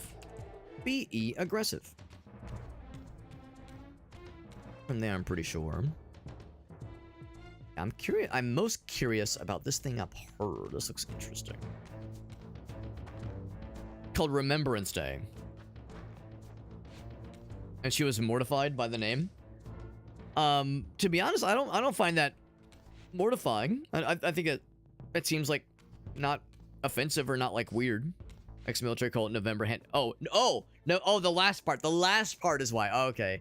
Well, the thing is, I understand the word handicap has, you know, has implications, obviously. But I think it is not only the one that comes to mind for some of us. Like, I think it's not just the one that, oh my god. It'll take a lot of damage. There's other definitions, not just the one that is maybe, you know, perhaps in bad taste or in less than great taste. Got so excited, I thought maybe there'd be something up here. But it is also still a dead end.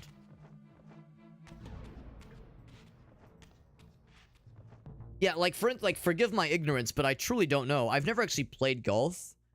And actually, funnily enough, I'm going to a driving range with some friends on Sunday. It's Top Golf, if you're familiar with Top Golf. I know it's not something unique only to the Midwest. I think they're all over. We're going to Top Golf with some friends on Sunday. But I've never actually played golf, like real golf, before. My familiarity with golf begins and ends with Super Battle Golf, which we played with our friends a few weeks ago, and Mario Golf. And that is it. So I truly don't know anymore if this is accepted terminology.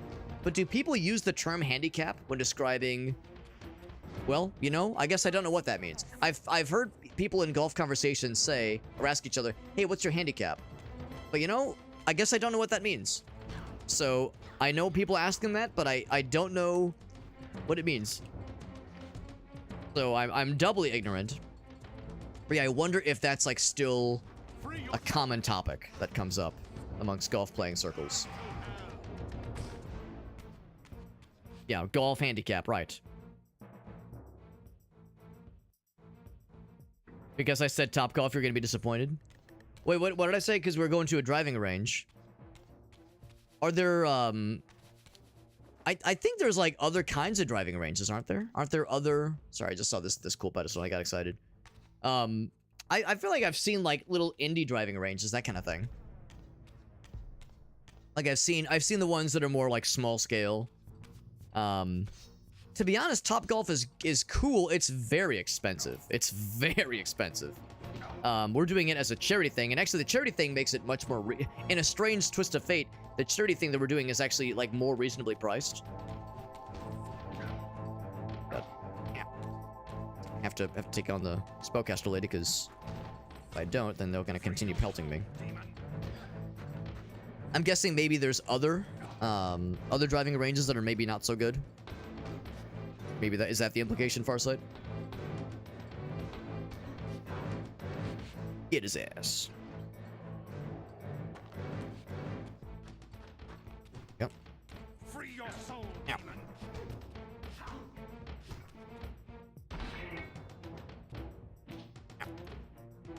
Ow. Ow.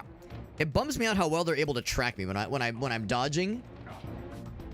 They can still really land those hits very well, even with a pretty well-timed dodge.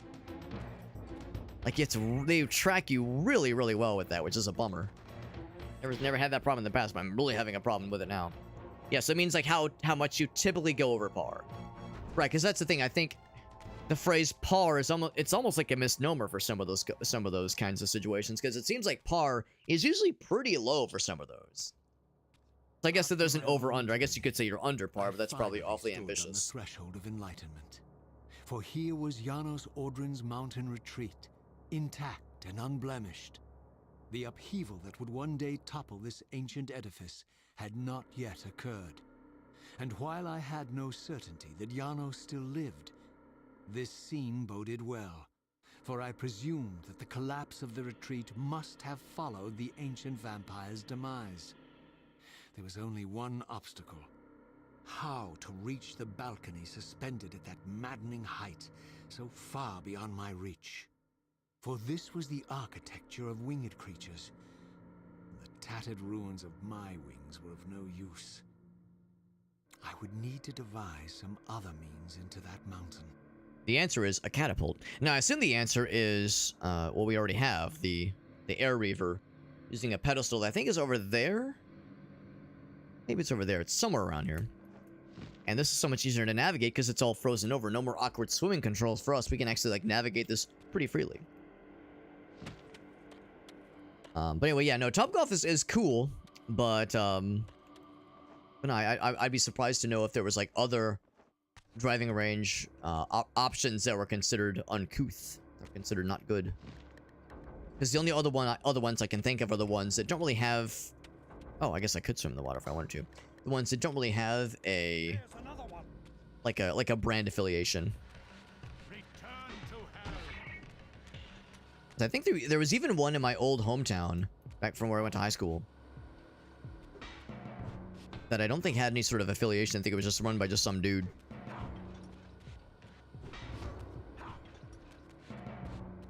Wow. Get your ass. Golf is just bad. I mean, since I guess maybe that's the thing is, since I've never played golf, and I really have no interest in it, I don't have anything against it. I have no opinions on the matter. I have no opinion. Well, I definitely will say this much. I have no interest in watching golf. I think watching golf is like watching paint dry. But I always assume it's probably a pretty fun game to play, especially, like, you know, if you're like really good at it. Because the driving range thing, it's like, yeah, it's like fun just slapping balls around. Now, granted, when you're playing golf, you're not just slapping balls, you're also trying to, like, slap balls tactically and strategically. So it's not just haha slap ball really hard, which is what driving range is pretty much amount to. Not fully. I mean, you know, there is tact to it, and there is precision, and there is consistency you want to aim for. But still, you're not, like, ultimately going for a long game. You're just trying to say ball hit, feel good. That's about it. It's a one hit. Look at that. Must have taken damage elsewhere. Ow. Get that timing done better.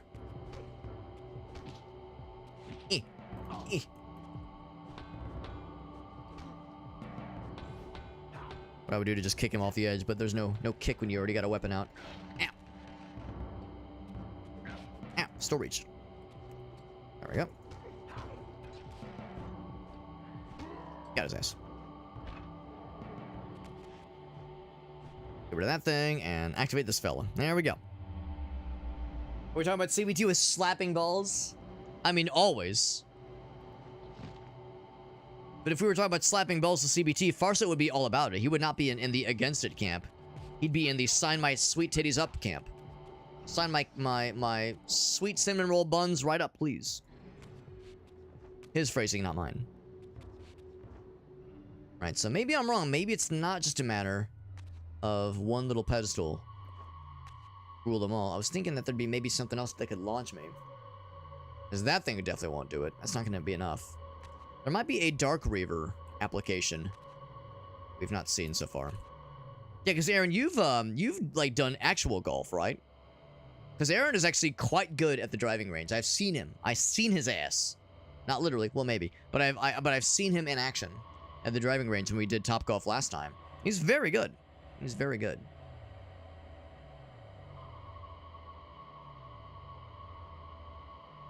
Raziel likes the Dreamcast. Oh, the health bar. Yeah, the health bar. I do love that. Speaking of Dreamcast, let's go back to PS2 graphics. Boop. PS2 graphics, baby.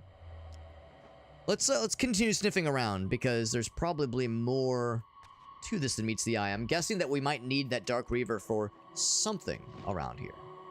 I could check in the water. We could also continue forth, which I think would be probably that direction. Maybe that direction. I think we came from this area just here. In fact, there's a quick way to find out. He says, I'm shit at golf. I like it, but I'm awful at it. Yeah. I was saying earlier, like, I've never played it. My experience with golf begins and ends with playing Mario Golf as a video game, playing Super Battle Golf also as a video game, and then doing the driving range with the homies. That is my extent of experience.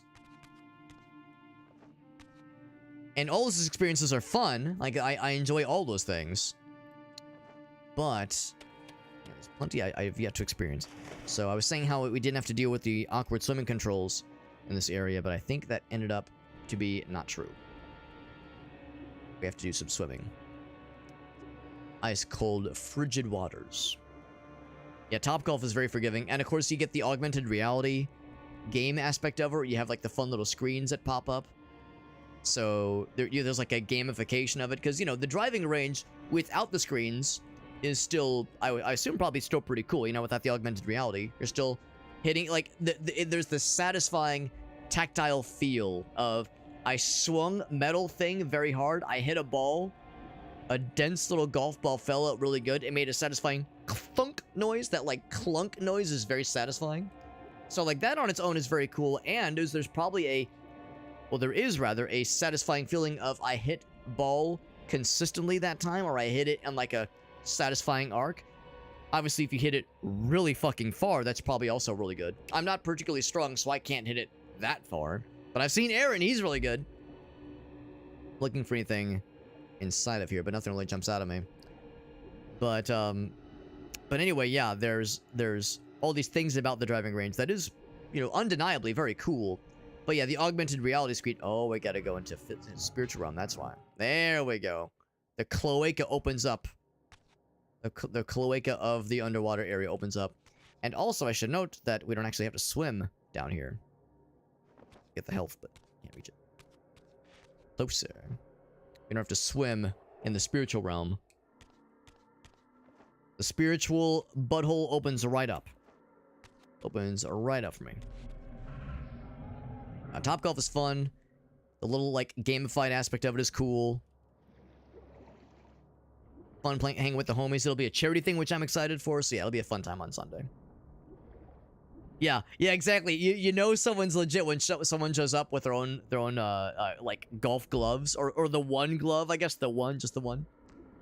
Yeah, when we all got together for Gracie's birthday a couple years ago, and we went to Topgolf, Gracie brought one of her friends, Ben, who is also, like, very good at golf.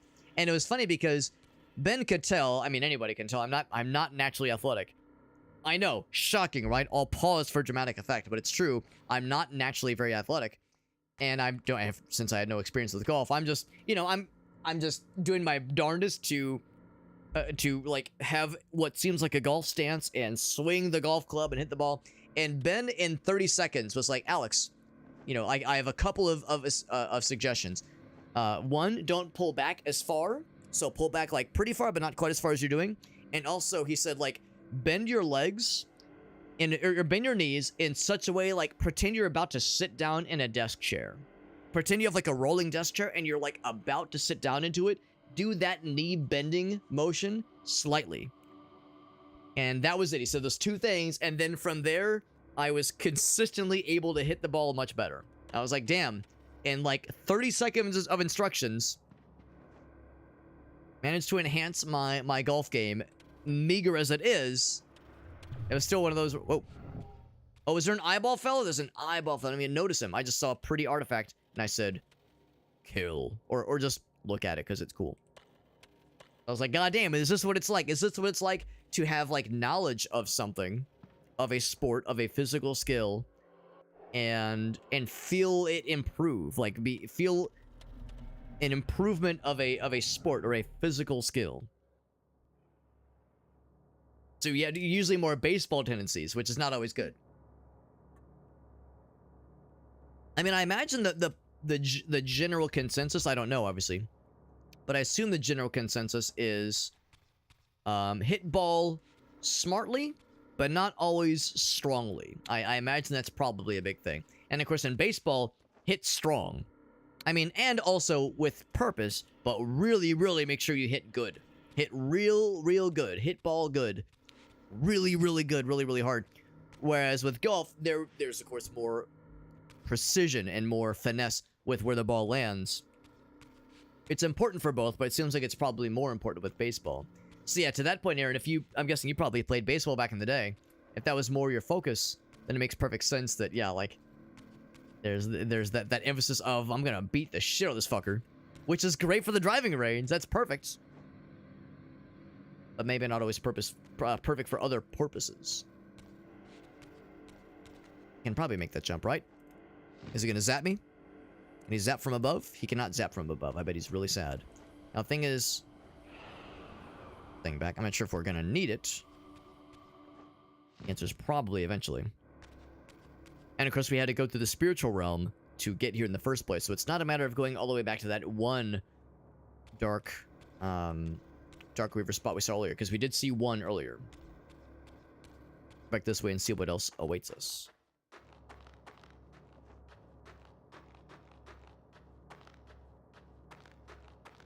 That is all a good time though. It'll be a fun time on Sunday. Looking forward to chilling with the homies. Expecting a oh god, what was it called? What was the oh, I think I have to Spirit Realm again, don't I? Spirit Realm again. Strong. It's just a dead end. It feels like a dead end. Oh, it's a cracked wall. I get it. I have to use the Air Reaver to break the cracked wall. I forgot that was the thing I could do. Let's go back. You know, in the snowy area. What's the name of the monster that mauls the shit out of Luke in Empire Strikes Back in the beginning? He's on Hoth. He's sniffing around, and he gets got by one of those giant fucking abominable snowman creatures. Is it called a Wampa? Is that what it was called? Maybe. Maybe that's what it was called. I thought Wampas were the little dudes that they rode on. It's called a Wampa? Okay. For some reason, I thought that was the little, like, the bipedal, like, kangaroo-looking fellas that they rode around on. Banthas is what they're called. Okay, thank you, guys. Thank you. Before I get my wires crossed. I think in my mind it was like the two syllable word is what threw me. I mean, there could be multiple words with the same number of symbols or syllables. That's illegal. There's no way. Oh, it's okay. Tauntaun. There we go. Tauntaun. Yeah, still 2 syllables. The theory holds. The 2-syllable theory still holds. So my point remains. It's illegal for multiple words to have the same number of syllables. And so that's clearly illegal. Banthas were the... Yes! Yes, you're exactly right, August. You're exactly right. Everything in Star Wars is 2 syllables. Vader, right? Right? Chewie. Leia, right? It's 2 syllables. You cannot look me in the penis and tell me there's a word in Star Wars that is not 2 syllables. You can't do it. Right. Luke. Right?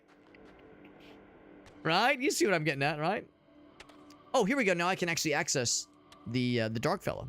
So I'm guessing that rock was... I wonder if that rock was always cracked. And I could have been able to have... I could have exposed it from the outside, or maybe it could have only been exposed from the inside, from within. Oh, but who can forget Jizz, man? Who can forget Jizz? The real Star Wars fans are Jizz addicts. Jizz enthusiasts are the real ones, man. Put Jizz back in Star Wars, you cowards. Disney is afraid of Jizz. Disney is anti-Jizz. Disney more like Jizney. Am I right? I don't know if I'm right. I don't know what's right anymore, man. We don't talk about the Jizz. I wish we did talk about the Jizz, man. I wish we talked about the Jizz. If anybody is flummoxed by what the fuck is happening right now, Jizz was the official name for the genre of music that the Cantina Band played in episode 4. That is Jizz music according to the original biblical definition.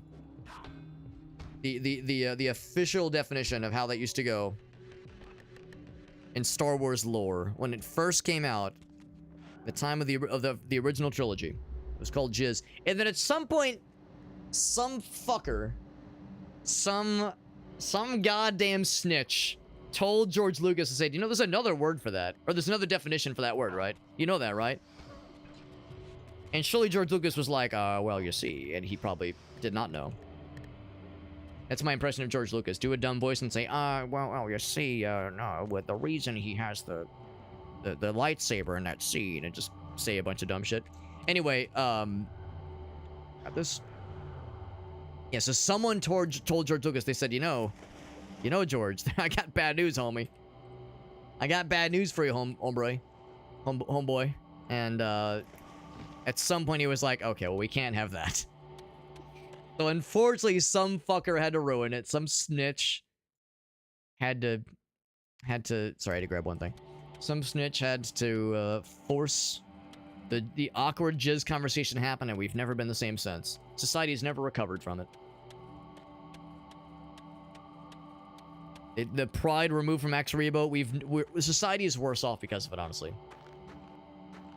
Jizz from the mouth of Lucas himself. Well, that's the problem. It was extracted from George Lucas. George Lucas didn't create the jizz. He removed the jizz. He extracted it from something else. Through repeated motions of... Okay, that's getting weird. But anyway, yeah, it's unfortunate. It was a good old... It was a brief moment in time, I think. Brief and pure and beautiful as it was. So now... Bam. What's the deal with this thing? I don't know. I pick it up, and now... Do I scoop the goop? Scoop the goop. And by goop, I mean blood. Who wants the Kool-Aid? Actually, what do you think? Is it Kool-Aid, or is it like a weird soup? Razio shows up at your doorstep with for the potluck. With this very ornate-looking chalice holding what you can only assume is some kind of pleasant soup. Some kind of tomato soup. Actually, it's probably not warm. It's probably cold. Because we're in the ice area right now, so it's gazpacho. It's tomato gazpacho. Yeah, Razio shows up at the potluck at your housewarming party with the soup in hand, saying nothing. Saying nothing, but clearly with intent to warm the house party. It's cum? I sure hope not. If this is how the cum looks, you really should see a doctor. Please see a urologist for all of our interests, please. Bloop. Blood.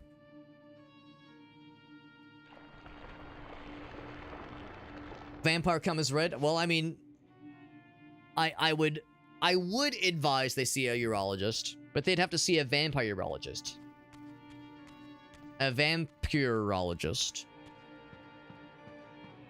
And I suspect that'd be tricky. I suspect that would be tricky. Because, like, you know, they go to draw blood. And, that's going to be an impossible task. They go to draw blood because, like, the minute they put the needle in, they're going to see the stuff filling up, and they're going to immediately want to have an unrelenting bloodlust. They'll be irresistible. It'll be, like, impossible to resist. There's that. And also, since they got those regenerative capabilities, the minute you stick them in, you stick them to get the blood, it's just going to seal around them anyway. That's no good. So, yeah, vampirologist. Seems like just an unfortunate... Really, any sort of vampire doctor seems like an unfortunate career choice. The mountain's interior was hollow, I discovered, and graced with soaring architecture unique to its creators. As with the outer facade, these balconies and galleries could only be reached by those gifted with flight. With only my ruined wings to carry me, this towering labyrinth seemed impassable. The object of my quest lay just beyond my grasp. We gotta go. Here, suspended at the apex of the chamber, was the threshold that surely led to the great vampire himself. I didn't know whether Janos Ordran was the monster depicted in the stronghold, or one of the noble creatures memorialized among the ruins of the ancient vampires. And I didn't care. Demon or angel, he alone held the key to my destiny. Kind of like when you eat beets. I've actually never heard of that, of eating beets altering the color of various substances of your body. I do know if you eat a lot of asparagus, it'll make your pee smell weird. I almost said it would make your pee taste weird, but come on, I've done the tests. Now, the taste is unaffected. But I know it makes it smell strange. I'm gonna guess we're gonna have to do a lot of air shenanigans here. I'll grab the light one for now, but we're gonna need the air... I'm assuming the Air Reaver quite a bunch here. Suspicious of potlucks? Been inside some nasty-ass homes, yeah. I mean, I don't know, I've been to some pleasant ones. Housewarming parties, that kind of thing. It just depends. To me, it's more of a measure of how good is food being brought versus how good is the setting of the event. Because, you know, it could be a very nice place with some questionable house with some house guests that have questionable cooking skills or questionable choice in like places to bring food from, that kind of thing. Augustus says, "I'll fucking do it, man. I'll eat off the ground. I do not give a fuck." A brave soul. As long as it doesn't fall like like on a dog turd, he says. I mean, yeah. Everyone's got some kind of standards. There we go. There's one over there we can probably reach eventually. Burger's usually pretty chill. He says, "I got food poisoning from a potluck one time. Then it shut down 2 weeks later for health code violations." Oh, wait. Oh, I'm sorry. Burger King. Right. You got food poisoning from Burger King one time, yeah. Yeah, and that was the one that got shut down. Right, I gotcha. Grab this thing. We need more blood. Here's the blood. Now, I wonder, can I, like, grab it and set it down? Boop. Yes, that's nice. Oh, no, I can't. No, I can't. From curry takeout? Yeah, I've gotten food poisoning from a couple of things over the years. I've told the story, of course, about getting it from a upscale sushi place once. And one from a chain of breakfast-oriented restaurants that is known for its international focus. An international establishment that has a focus on griddle cakes. You know, like, I don't want to name names, but I will dance around it. I will do it. Can't quite reach that one from her. Can't quite reach it. Can I just go down and around? Maybe.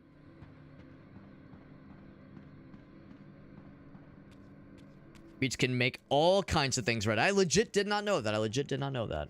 It's terrifying, he says. I can imagine. I mean, I enjoy beets, but I don't usually eat a lot of them if they're like in a salad or something.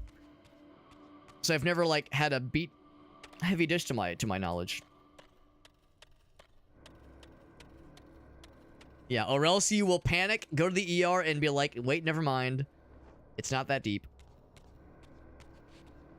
You eat them like an apple. Yeah, I guess I've never tried it. I'm missing out, man. I lived a deprived life. Depraved? Deprived? Both? Hot brownies? Oh, yeah. Yeah, I know, Aaron, you've told the story, maybe not on stream, but you've told the story to me and the homies in person about your experience with extremely strong pot brownies. I think the idea is I can't do this yet. I'm gonna set this. Actually, can I chuck it? No, I cannot chuck it, but I will set it down. Let's keep exploring elsewhere because I think we have to do more stuff before we can reach that the places where that note needs to go ultimately. Do this. Food poisoning from a shrimp taco? Ooh, man, I'm sorry, man. That sounds so unpleasant. I'm sorry, Meerkat. That sounds awful for you, dude. Just awful. Yeah, food poisoning does not fuck around, man. Food poisoning is the fucking worst. The absolute goddamn worst. Do not use that term lightly. Cool looking door. Probably glide to the side. Ooh, I see what's going on there. We need to kill the dude. I get the guy. Get his ass. I break the glass. Not that simple.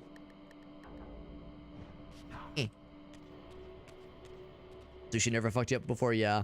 Yeah, the food poisoning I got from sushi one time, I've told the story before on stream, so I won't tell the whole deal, but it was unpleasant, and it definitely scared me away from sushi for a long time. Even to this day, I'm a little bit apprehensive of it. I definitely won't eat sashimi. I won't eat like the real shit. I can just skip around it. I usually avoid that if I can help it. Actually, if I knock him off the edge, I wonder if that'll fuck things up at all.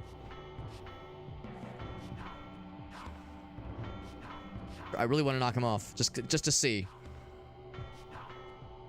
Why are you blocking it? There we go.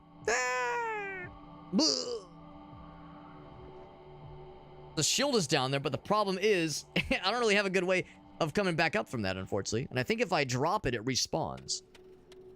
I'll grab it. Whoa. That was weird. There's like a weird stretched pixel over there. But I understand the idea of when you get food poisoning, it understandably will steer you clear, will make you want to steer clear of whatever it was that was the source of said food poisoning. So I was merely a participant. I understand, Meerkat. I'm sorry, man. That's awful for you, dude. That is an awful time. Most things that occur inside you are the worst. I try my best not to be aware of these things. So respawn, presumably where I wanted it to respawn. Try my best not to overthink it. The Tummy Hurdo Club? Yeah. Intense gastrointestinal, but yeah. And of course, you know, there's all sorts of conditions that can cause those kinds of chronic problems. There's IBS, there's Crohn's disease, you know, there's all sorts of like awful inflammations and irritations that can happen that can really mess shit up, unfortunately. Gas station sushi from Wawa. I've heard of Wawa is incredible. Heard of Wawa is really, really solid. Never been. We don't really have any near us, but I've heard it's real good. Raw fish is just generally a no.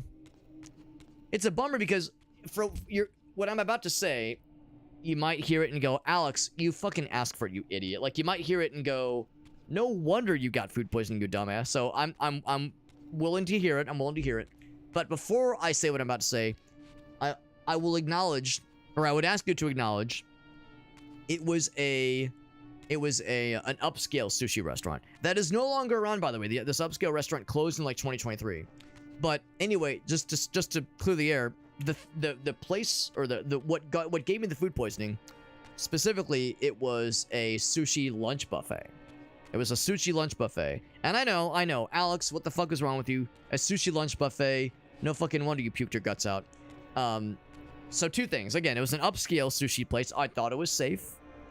I thought upscale sushi place meant if there was ever a time to go for a sushi lunch buffet, this is the place to do it. And the friend of mine that went with me had no problems. Ate the same stuff I did, zero problems whatsoever. Did I just get unlucky and ate one that was no bueno? Does he just have an iron stomach? Hard to say. But what I do know is I got real bad. Real not good. Real not good. It's not a good time for Alex. And it actually put me in the hospital. It was that bad. It was that bad. I was that dehydrated and that deprived of things from all manner of stuff being expelled from my body. Not a good time. Not a good time for old Alex. Not a good old time. What's up, Corky? Good to see you, buddy. Good to see him. Yeah, lunch buffet sushi. I know. And again, this place has since gone by the wayside. Ooh, I see that. Maybe that's what I should be going for. Can I shoot over that thing? Because in my mind, it's like there's a bunch of stuff I can't quite reach yet. Shit. So I'm trying to look for like other things I can do, because there's the blood chalice I need to resolve, but I can't reach the area to bring the blood chalice. So that's not the solution. Things I want to do but can't quite reach. Can't quite shoot past. Yeah, it's like there's kind of an opening. I can't actually shoot past that opening. Maybe over here. Sushi is to be eaten in moderation. Well, and it's not like I engorged myself on. Like I ate a lunch's worth. It wasn't ridiculous. But it was enough. Whatever I ate, it was enough to really fuck me up real bad. I reach those? It's probably too far away, isn't it? Well, actually. I reach all these? I'll be dubious. I'm not sure if that one's actually getting to where it needs. It might like kind of blink out. No, it actually does connect. A lot of these things. I wonder if this is maybe not what I should be. Maybe this is what I'm not supposed to be trying right now.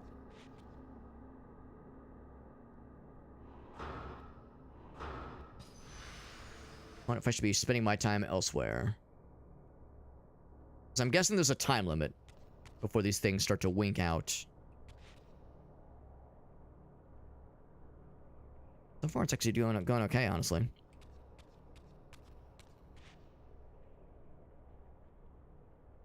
Gotta be something else, because nothing new has happened. Unless these glass door thingies have gone down. Have they gone down? What I was looking at was... Yeah, I figured there'd be like a cutscene to tell you when those little glass fellas have gone away. Okay, here it is. Yeah, it's still going. They are still illuminated, so as far as I can tell, we're still alright. Was it like a serve buffet? Or does it sit out? It sat out. Yeah, it sat out on these little kind of buffet style platters and you served yourself. And, you know, presumably they were refreshing them every so often. I mean, did I see them refreshing them every so often? Yeah, but how frequently? Often enough? Perhaps not. Perhaps not. So yeah, maybe, you know, the person whose job it was to mind the timers on those guys was not as on top of things that day. Hard to say. Hard to say, but yeah, I acknowledge that in hindsight it was risky, but I really thought upscale sushi place meant it was safe. IBS is just tricky, yeah. Yeah. Yeah, I have a couple of family members that have, as we've all gotten older, where IBS has become more of a factor to consider. And it doesn't like rule every facet of their lives, obviously, but like, you know, there are flare-ups, there are times where they, you know, it's definitely tricky for them. And it's pretty common. I think IBS is a lot more common than any of us want to admit that it is. Just straight to jail, man, yeah. Wait, me straight to jail or the restaurant? Probably both, probably both. I gotta see something in the top right corner there. Oh, that one's all right. That one's all good. I mean, the highlighted part is kind of in the middle there, but I think that is still good to go. I'm gonna ask a dumb question. Do I just shoot this? Or do I charge it up, maybe? I was gonna say, if that just breaks it, I'm gonna laugh. Probably another light thing somewhere I've just not noticed. We have to darken that one, but that's to allow me to pass that spot. I do love the Kaiten sushi. Well, the thing about Kaiten sushi is, you know, of course, I hope that is more regularly maintained. You know, it's one thing if it sits out and it's easy for it to be overlooked, but when it's rolling on a sushi conveyor belt, presumably the folks behind the, behind the curtains, the folks kind of managing it, are keeping tabs of how many laps it's been around and know when it's past its prime. So I feel less of an issue with Kaiten sushi. Hence why I've indulged in Kaiten sushi with you, Aaron, a number of times and had no problems and had no reservations about it. So that one is less concerning to me. What gave the impression it was upscale? It was not cheap, I'll give you that much. I mean, sushi on its own generally is not cheap. But it was, I mean, I don't know. I mean, the restaurant itself just seemed upscale. The servers were dressed nicely. The prices were, you know, elevated, as you would expect it to be. It got really good reviews. It got very good reviews. This was not like some hole-in-the-wall place. This was a place that was a mainstay in the town where I used to work. But yeah, but like I said, it did close in 2023. So I would say the signs were there, at least at a general, at a kind of a casual level. But, you know, these things, they can be misleading. Upscale is usually made to order. Well, that's the thing. It was a lunch buffet. I'm pretty sure their dinner menu was more of a typical sushi experience. I don't think they did like a dinner buffet. So it wasn't only a buffet place. But at lunchtime, they offered a buffet. I guess during weekdays, probably. Those are illuminated. That one's illuminated. Yeah, I'm looking at the ones that are shiny. Could you shoot the eyeball? Typically, the eyeballs are only to be used when you have the Dark Reaver. And the eyeballs are there to be what's the word? Kind of a gateway to prevent you from going somewhere. If you get too close to the eyeball, it'll zap you and send you straight to the spirit realm, which I might need to go next, honestly, because I feel like I'm kind of running out of things to try. So, shooting it with the Light Reaver shouldn't really do anything. I mean, I guess I could still try it, but hasn't done anything in the past, at least. Generally, would want to hit that thing with a Dark Reaver, but that's only when we're getting close and we're trying to pass it. Let's get back up this way, see if there's anything else I might have missed. Might have missed something. course, that's just a decorative chandelier, candelabra. Yeah, the conveyor belt sushi place. Yes, that's called Kaiten sushi, and those are delightful. Those are delightful. I've been to those a couple of times. Let's try spectral form and see if we're missing something. Korean barbecue is pretty good. Korean barbecue is delightful. Absolutely. Not as much spirit world stuff in this game. I think you're exactly right, Aleph. In the first game, there was a lot more spirit realm stuff. Not as much in this game, for sure. And I'm okay with that. To be honest, I don't love the spirit realm stuff in this game. What I do love about it, at least in the first game, is that the spirit realm was, of course, where you get sent if you run out of health in the physical realm. And then it gives you a very convenient way to return back to the physical realm, usually without too much hopping around and too much bullshit. And I thought that was pretty impressive. I thought that was like a nice system. It meant you didn't have a lot of game overs. It meant it wasn't super punishing if you got by a boss battle or by a combat sequence. Which is good, because that game is pretty tough with its combat.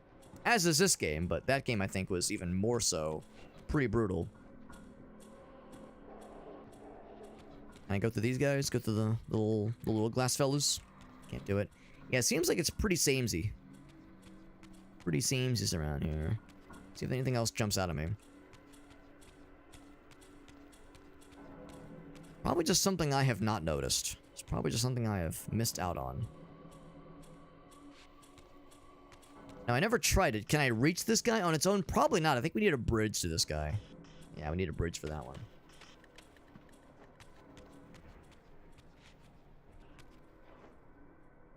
Probably not that. So I might just have to go back to the physical realm and keep on keeping on, man.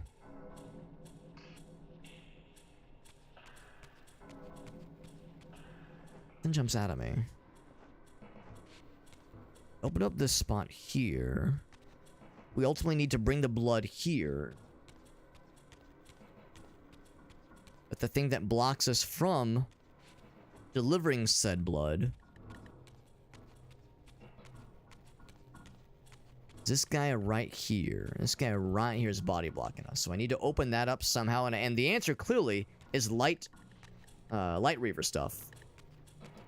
Probably is just some other thing I've missed out on. Oh, come on, man. Don't just be hogging that thing. Just camping the conduit, bro. Back to this guy. Grab the Light Reaver once again. Bloop. Let's go back to that spot. Maybe there is something that'll become more obvious when I'm closer to the thing. That one looks like it's illuminated, so we're good there. Seems like these things usually place such that when you're close to the obstacle, the solution is sometimes closer to it. I shoot that guy. New there, yeah, he's just there to deter you from getting too close.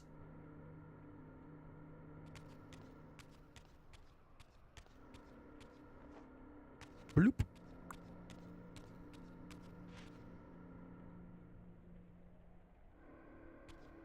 Maybe something else. I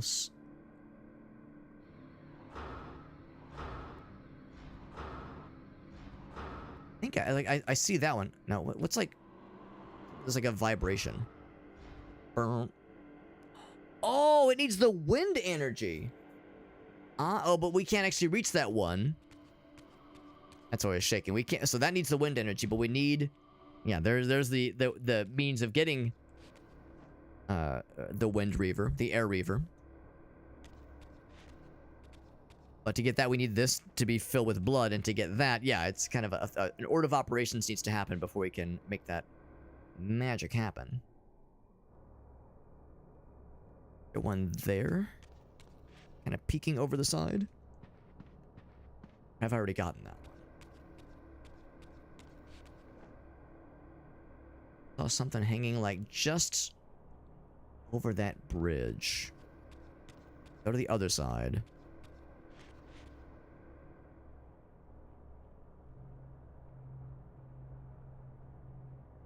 Thought I saw something. The eyeball fell in. We need the Air Reaver for that one. Exactly. Exactly. This is a tricky one. If this is, I mean, there's a very real chance this is either the last one or maybe one of the last dungeons in the game. So it makes sense that they would up the ante. And by ante, I mean the difficulty. Just to say, 15-minute timer the game does not tell you about. Well, I mean, these two were the first one I illuminated, and they still seem to be okay. Yeah, there's something up there. Maybe it's like on the bridge.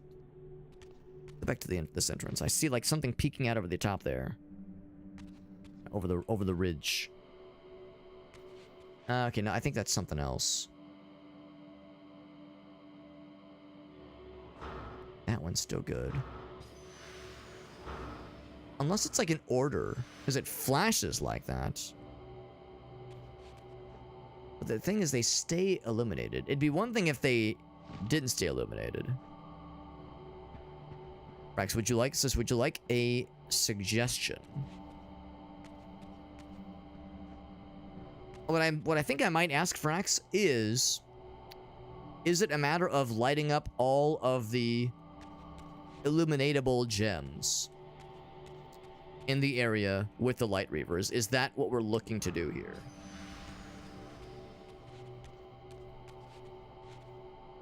Because that's what I'm assuming we need to do. Hit both things at the same time? Oh. Well, damn, that definitely did not occur to me. Same time. So, like, does it go through? Oh, I see it. It does go through. I never realized that. It keeps going after it hits the gem. I never knew that. That is a very... I don't know if I would have ever figured that out. I don't know if I would have ever figured that out. So, well, actually, I'm gonna hit it with a not charged up version. Can it just go through? I'll be a motherfucker.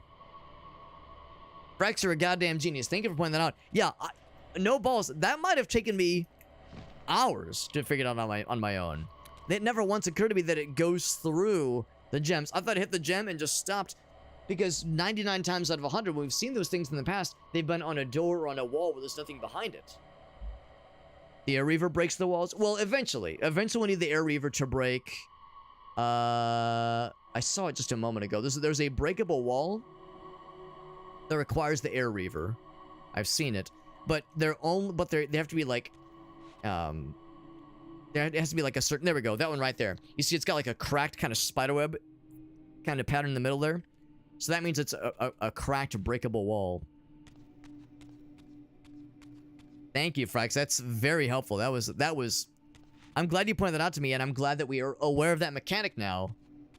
Man, oh man, I would have. I mean, I was already struggling. I would have continued to struggle had you not pointed that out to me. That was a deal maker, a deal enabler. Huge, big McLarge huge. So now, look at all of these things that it is now enabled. We can spread the Kool-Aid. Spread the strawberry Kool-Aid. Now, did it do both directions or just the one? I'm hoping it did both. Both? Hey, there we go.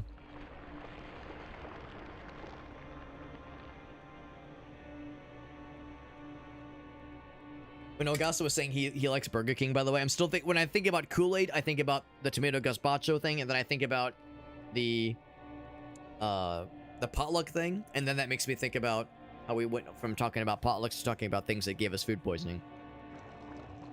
Oh! Well, that's awfully convenient. This one blood pool has given us all kinds of things. But Augusto was saying, like, man, I'm so fearless when it comes to food poisoning and, like, bad things happening. I'll even eat Burger King, motherfucker. And, you know, I'll admit, I've heard a lot of people talking about how, like, Burger King is, like, the worst fast food. Out of all the fast food chains out there, Burger King is the one that gets shit on the most. And I'm not going to say it's not necessarily undeserved, but what I'll say is I've never had any problems with it. Now, granted, I don't eat fast food hardly at all anymore. I can count on one hand the number of times I've eaten fast food over the past couple years, and I'm better off for it. Notwithstanding the Sonic Cafe that we've been to. The Sonic Cafe is by many definitions, fast food, yes. I will acknowledge that's technically fast food, and they maybe slightly less than standard definition. I'm gonna activate this for quick shortcut return options. No, and I think fast food, I think, you know, McDonald's, that kind of thing. I don't know if fast casual quite counts. I guess you could say that counts. And if we're enabling fast casual as being part of the conversation, then obviously I've had it, you know, quite a bit more than just traditional fast food drive-through, that kind of stuff. But I'll tell you that as a younger man, when I wore a younger man's clothes, yeah, I loved Burger King. That was like one of my go-tos. The spicy chicken sandwich, incredible. Though, like the cheapo one, the cheapo spicy chicken sandwich. That was like a regular staple of my college diet, especially like the 20 minutes it took me.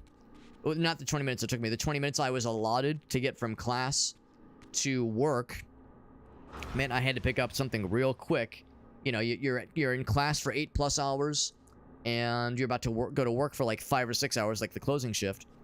Meant that, you know, I could bring my lunch. I could try to do what I could, but I could only carry so much food with me.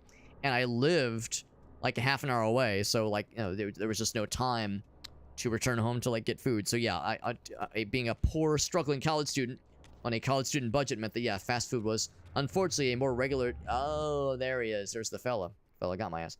Was a more regular part of my diet than I want to admit that it was.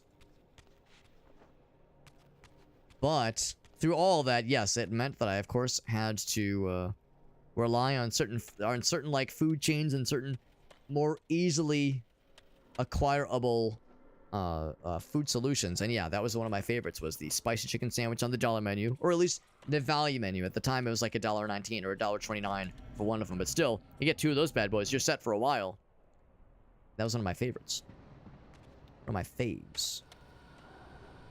Got this game. We're gonna take the long way because I don't need the wind fellas specifically to get where we're going.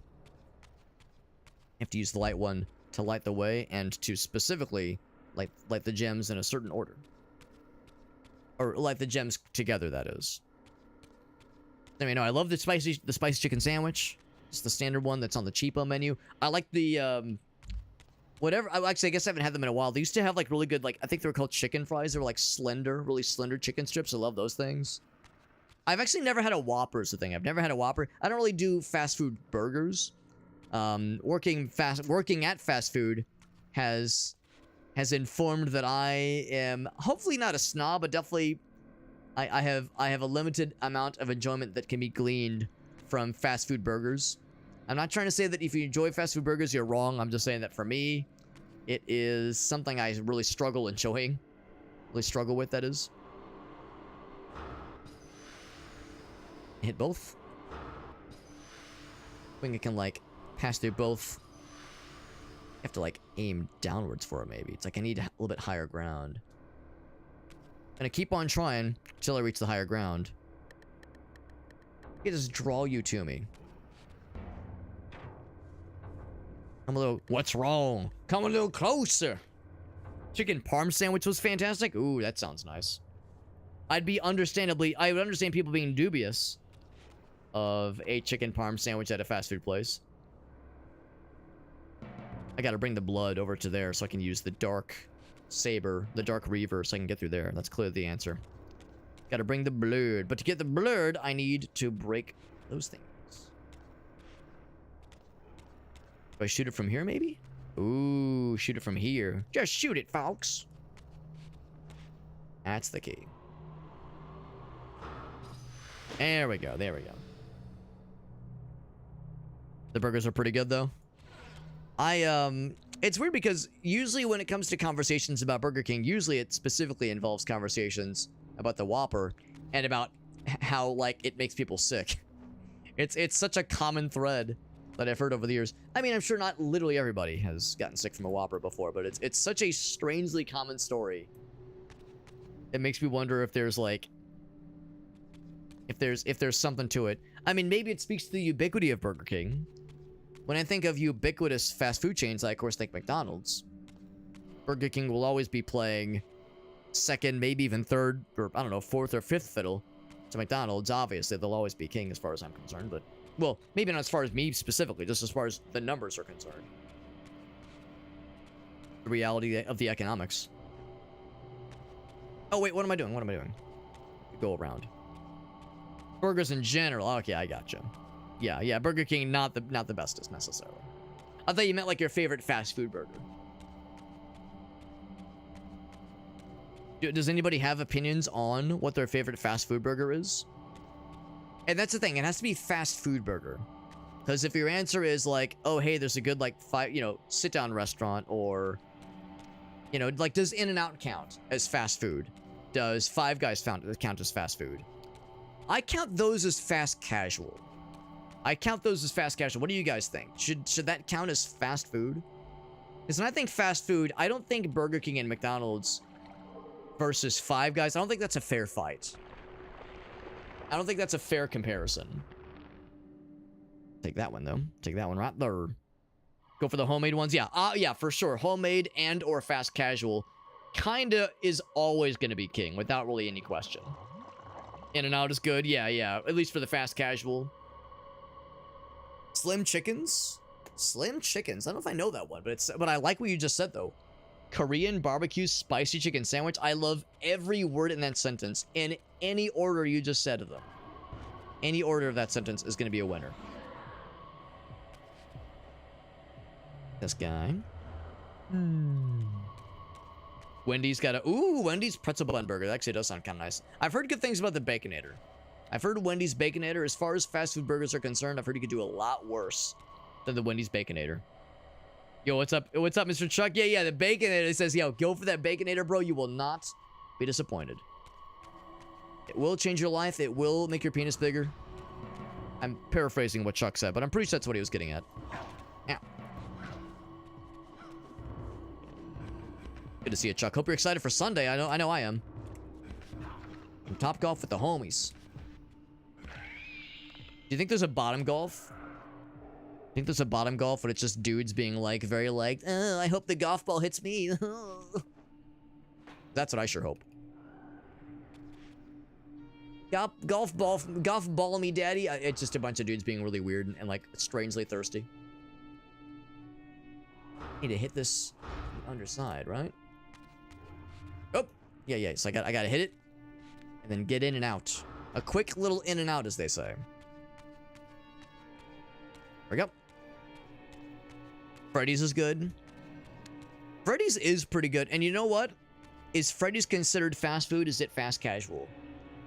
I don't know. Freddy's is kind of in between. Like, Steak and Shake is analogous to Freddy's in a lot of ways.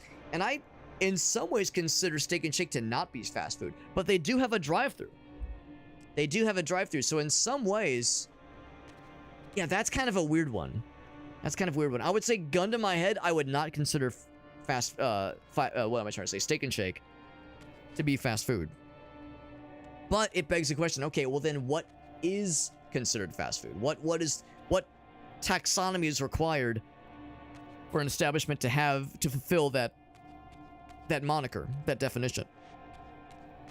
And, for a lot of us, the presence of a drive-thru is a big one. But is that the only one? That's where it gets a little bit wobbly.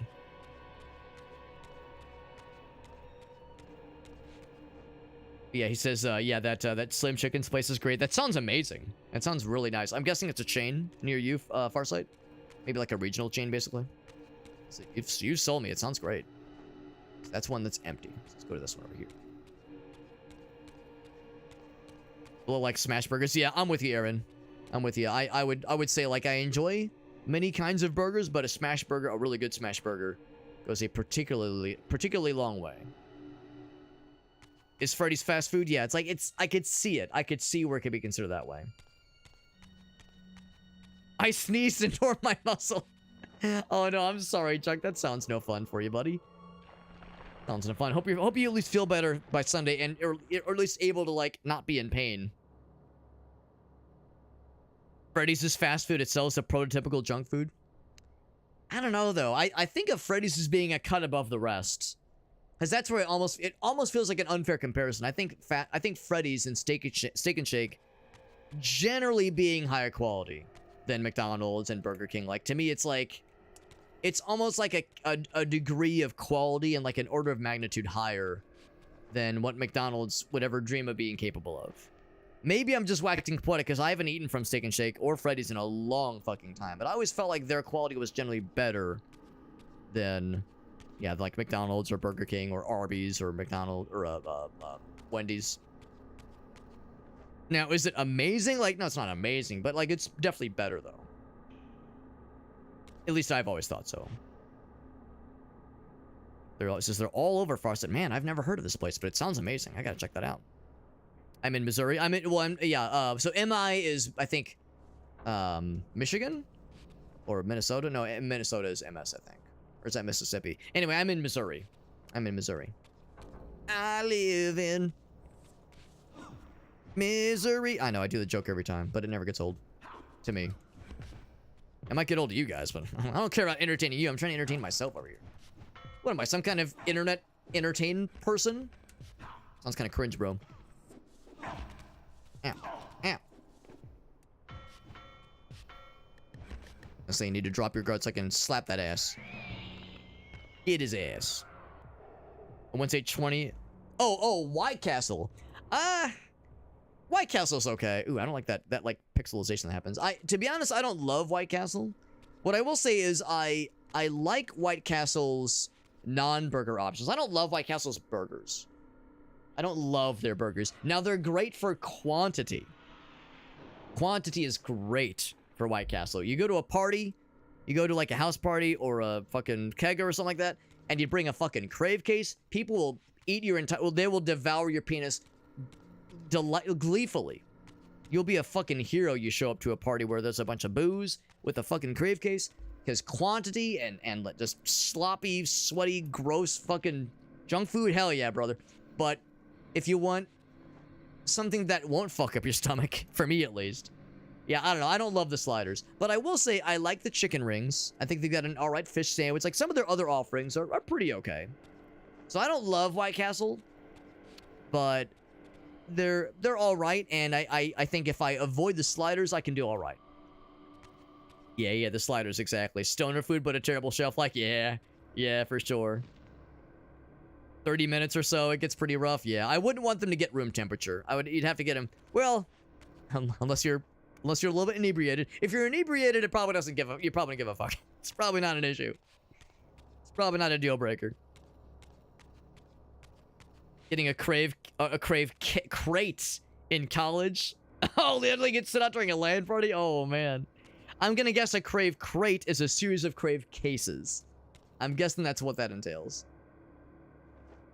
I've never heard of a crave crate, but I can put two and two together.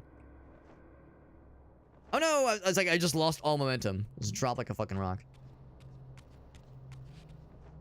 I need to get back up. I think I know what to do, but we need the... I'm just losing all my momentum when I jump. So do I still have the light fella? No, I have the dark fella. I need the light fella again. Which is right here. Convenient.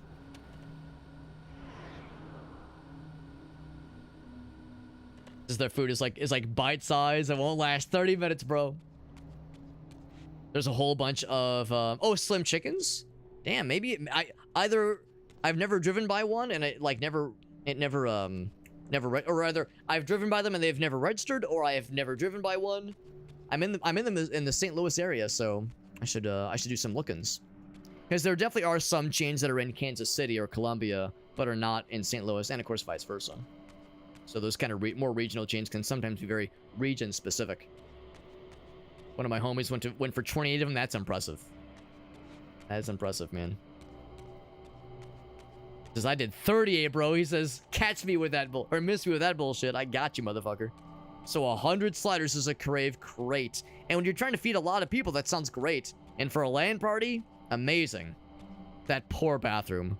That poor fucking bathroom. I'm sure that thing saw some fucking sights and some smells. Holy moly. Keep in the fridge. Not a bad idea. You know, keep in the fridge for a couple days. Pop them in the oven or microwave if you're desperate. But could do a lot worse.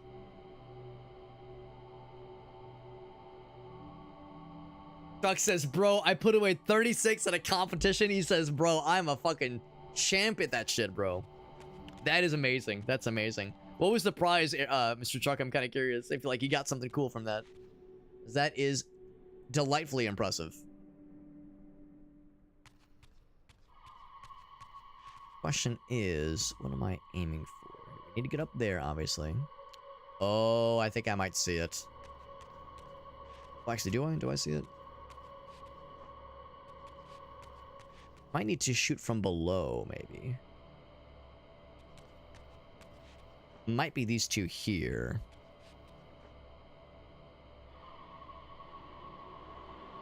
Also, I might need to get my wind fella.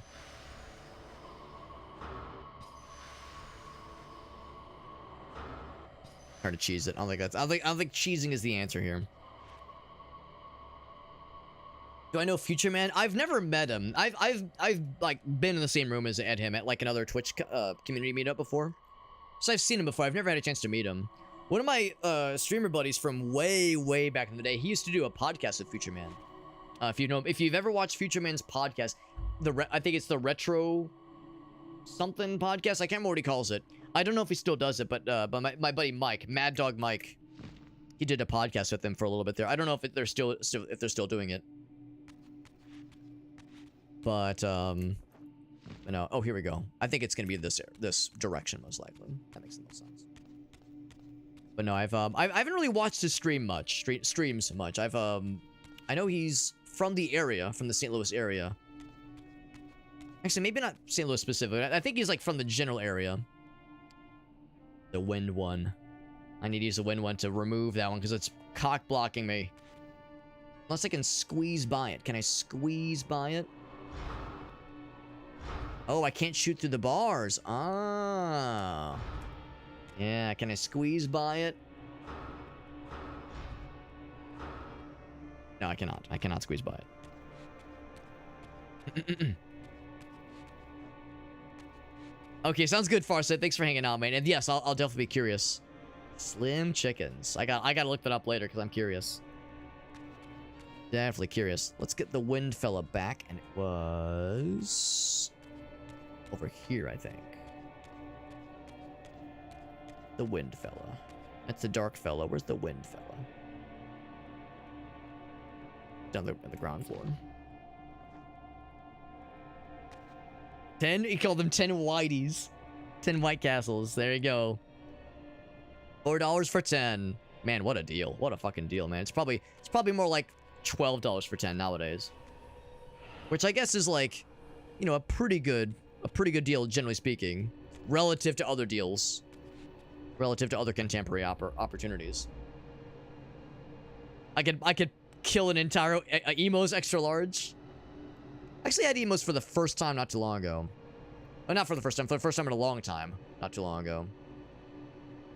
It was better than I was expecting. Aaron knows I do not mince words when it comes to my distaste for Provel. For Provel cheese, the St. Louis specialty. For any Provel diehards listening in, I apologize. I'm gonna break your heart, but I do not like Provel. Not like Provel cheese. Provolone? No. This is Provel. This is a St. Louis delicacy. And I do mean delicate. Oh, wait, hold on. Oh, it's one more. Wait, is it one more up? Wait, hold on. Am I dumb? Do I go another up? I guess, yeah, I think I do go another up. Okay. I was like, wait, where's the thing I'm trying to remove? I could maybe even see it from here. But anyway, yeah, so Provel cheese is a St. Louis delicacy. I don't love it. I do not love it. Am I saying it's bad? I'm not saying it's bad. I just don't like it. But Alex, it melts so well. It does. It does melt well. It melts well. It melts very good. But that is the extent of what I can say about it. Yeah, I do not love the texture. I don't love the taste. I don't love the texture. But, and just so we're clear, for those who don't know, Emo's is a regional chain of pizza. If you've ever heard of St. Louis style pizza, you'd be forgiven if you haven't. If you've never heard of it, you could be forgiven. But if you've heard of St. Louis style pizza and you've heard that some folks who are not from around here, and even some folks who are from around here, don't like it, they say it's fucking garbage. They're correct. No, anyway, no, it's not for everybody. It is quite controversial. It is quite, what's the word? It's quite divisive. Some folks love it, others detest it. I am the latter. I am the latter. I do not love Emo's. They do not love Provel cheese. However, and I'll also say this much. I'll say it's not from lack of trying. I've tried it on salads. I've tried it on burgers. I've tried it on pizza. I just don't like it. Simple as that. However, I had Emos for the first time in many a long year, a couple months ago. And you know what? Having Emos pizza, having Provel cheese on pizza, fresh, from a freshly made pizza, hot out of the oven, it was actually all right. It was actually pretty good. Was it good? I mean, it was okay. It was okay. For one thing, Emos is kind of expensive. So, like, that was one thing where it's like, damn, I'm paying this much for, like, not a lot of food, really. Like, that was kind of disappointing. But really, that part was like, it was all right. It was okay. But the problem is, when it was really fresh, it was like, this is actually pretty okay. But you might see where I'm going with this. Once it becomes room temperature, once that plasticky cheese texture settles, the room temperatureness of it makes it kind of fall away a little bit. At least for me. Again, I'm not trying to say it's bad, but for me at least, oh my man, that was it was down to like 1 or 2 less pieces. You know, we're getting ready to wrap up. Like, who wants the last pieces? No one would take one, so it's like, okay, I'll take one. Grab one last slice. Took a bite, and I was like, oh, there it is. There it is. There's that plasticky, like, gross fucking texture that I know and love. And by love, I mean fucking detest. So when it's really, really fresh, Emos is actually not bad. And that's the one application of Provel that I can actually stand. But that is truly the exception. Truly the exception. Yeah. Yeah, it's like double the price. No, I'm sure, yeah. Yeah, St. Louis style.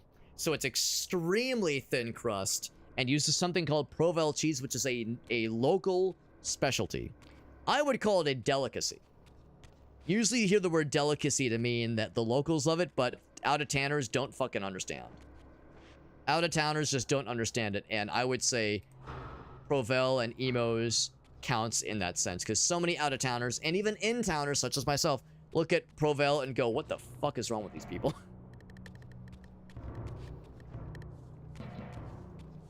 Get his ass. There we go.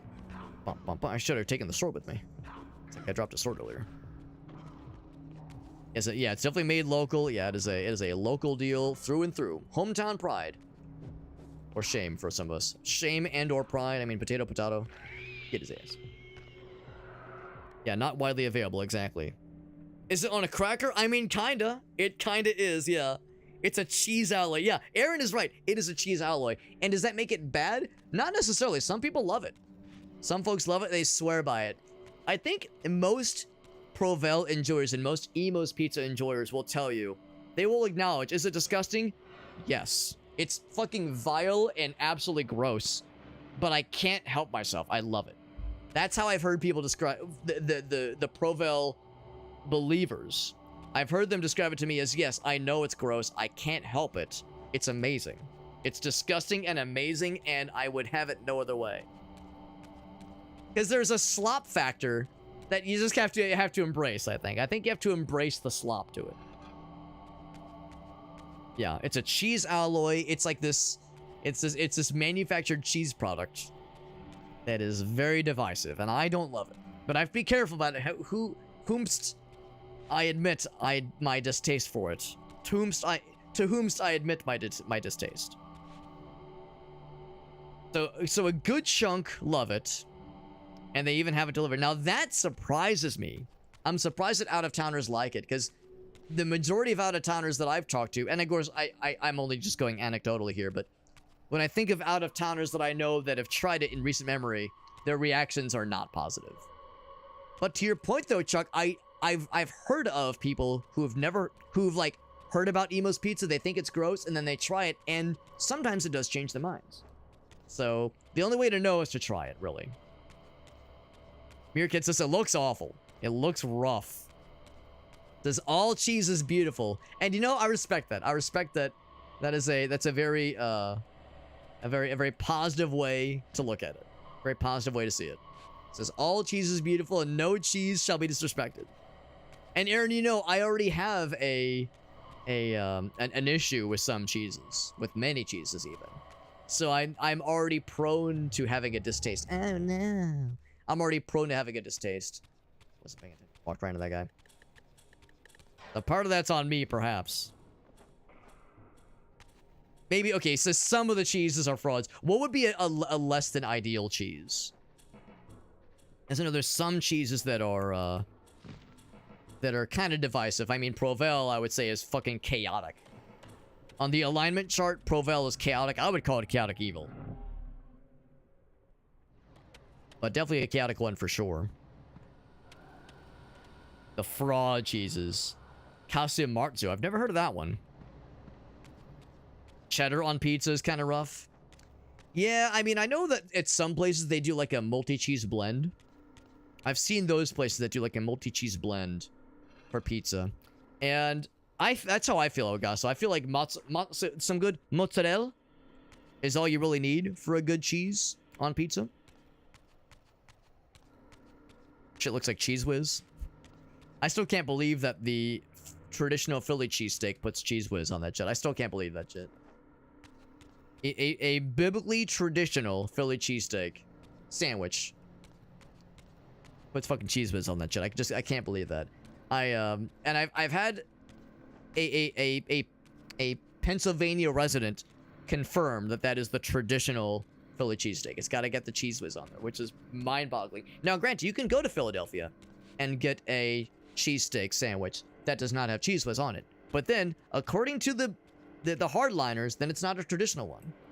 It's not a traditional, biblically accurate Philly cheesesteak, which blows my fucking mind. Kasumatsu is it's the chaotic evil. Oh, it's like actually illegal. Well, there you go. Well, there you go, man. Instead, he says it's brutal, man. It is fucking brutal. And cheese shit. Yeah, yeah. Some folks swear by it. I am not a fan. Not a fan of the Cheese Whiz. It's actually interesting. Speaking of pizza crimes, this might be deeply offensive to some of you, but I will back it up with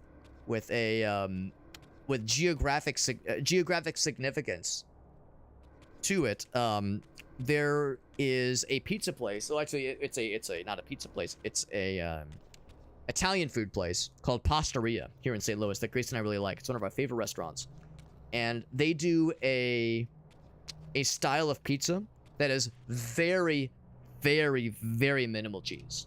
Very minimal cheese. They serve it to you. It is mostly a couple toppings and, the pizza sauce and very minimal cheese. And some of you might Dan's game at that and say, whoa, minimal cheese? What the fuck?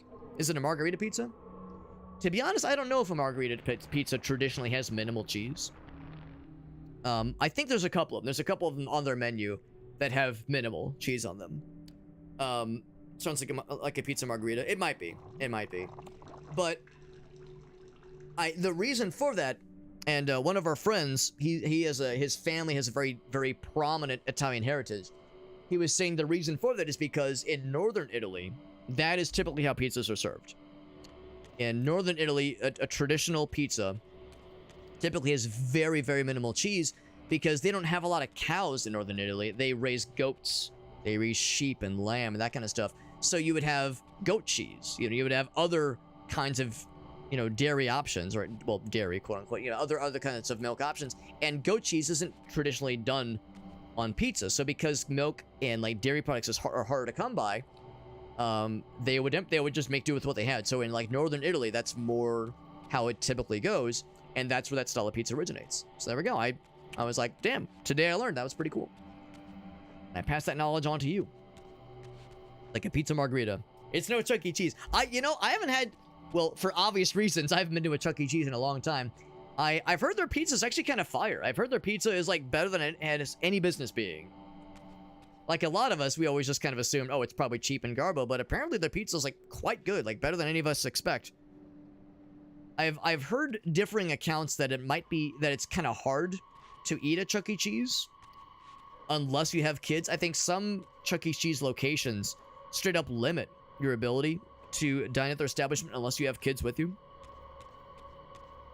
And they like check your ID to see like how old you are, that kind of thing. I don't know if that's for all of them though. That might not be for all of them. Now, I've heard the pizza's really good. I also think during the pandemic, to keep the doors open, they had to get creative. Obviously, they couldn't have customers. They couldn't allow customers in their stores for obvious reasons, in their stores, in their restaurants. because of pandemic restrictions and such. So to keep the lights on, they sold their pizza just on its own without the Chuck E. Cheese experience, and did so. Here we got things we're looking for. Did so not under the Chuck E. Cheese moniker, because they knew the Chuck E. Cheese moniker doesn't always have like the most positive associations with culinary excellence. So they sold just their pizza alone in like carryout form under a completely different company name, as like a shadow. Oh, that's a shame. I try to do a. That's one thing that's gotten me a lot in this game. You try to turn on a dime, you can't. So yeah, if I just hold down or hold back, we like do a full turnaround. It's gotten me a couple times, unfortunately. And I thought that was kind of interesting that, yeah, they managed to use that as a way to kind of prop themselves up during the pandemic, and I think it worked. And yeah, you know, a lot of folks realizing after the fact, like, wait, that was Chuck E. Cheese today? What the hell? Because that was actually pretty good. So like how it's kind of, the pendulum is swung the other way. Charles Entertainment Cheese. Charles Entertainment Cheese, that's the full name. Is it cheddar? Charles Entertainment. Oh, fucking hell, I need to be paying attention. God damn it. Gotta go all the way back down again. This whole dungeon is unfortunately very well orchestrated and forcing things to go fast. Or not go fast, go slow. The opposite of go fast. Still not enough. I need one more suck. Can I get that suck? I'll get that suck.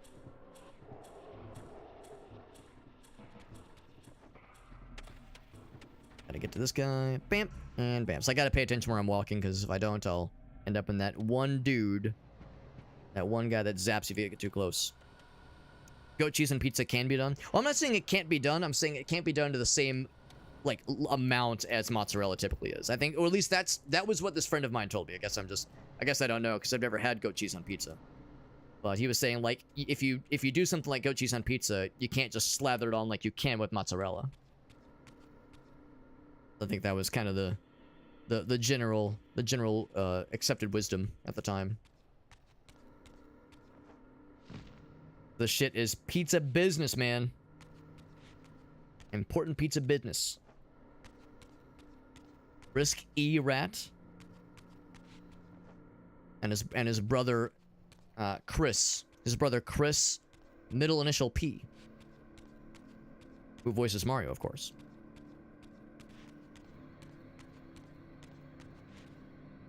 Pizza is the business. Yeah, is it like 25 or younger? Something like that. There was some kind of restriction, and I understand why they have that restriction. I get it. But yeah, the downside is that it means it does kind of artificially limit who can go in and who can't. Especially if you just want to pop in and just get some food. You just get some pizza. But at the same time, I understand. I understand why they try to curtail the clientele and make sure it's a little bit more focused on the main attraction, which is, you know, the party games and the stuff for kids specifically. That's right. That's called a ghost kitchen. Thank you, Agas. That's what it's called. Ghost kitchen. Giant rat fella. Pasquale's. That was it. Thank you, Aaron. Pasquale's is what the ghost kitchen brand was called for decent pizza. But that's the thing. A lot of us haven't had. What's it called? Chuck E. Cheese in a long time, because all of us are grown ass adults. We really wouldn't have reason to go to Chuck E. Cheese for, you know, obviously. So we really just don't remember, but apparently it's really damn good. Apparently it's really damn good. Been in this puzzle for a long time. I mean, part of this, I'm just slow. I'm just a slow piece of shit when I play games like this, when I do puzzles like this. And there's a lot of things to slow you down. There's a lot of speed bumps, or if you fall down, or if the fucking eyeball laser zaps you because you're not paying attention. So part of that's on me. I gotta get one of those chalices to get the blood. Blurds. The blurds and the corpse. Grab one of these guys and go back up. There was that viral post that was on Reddit or something.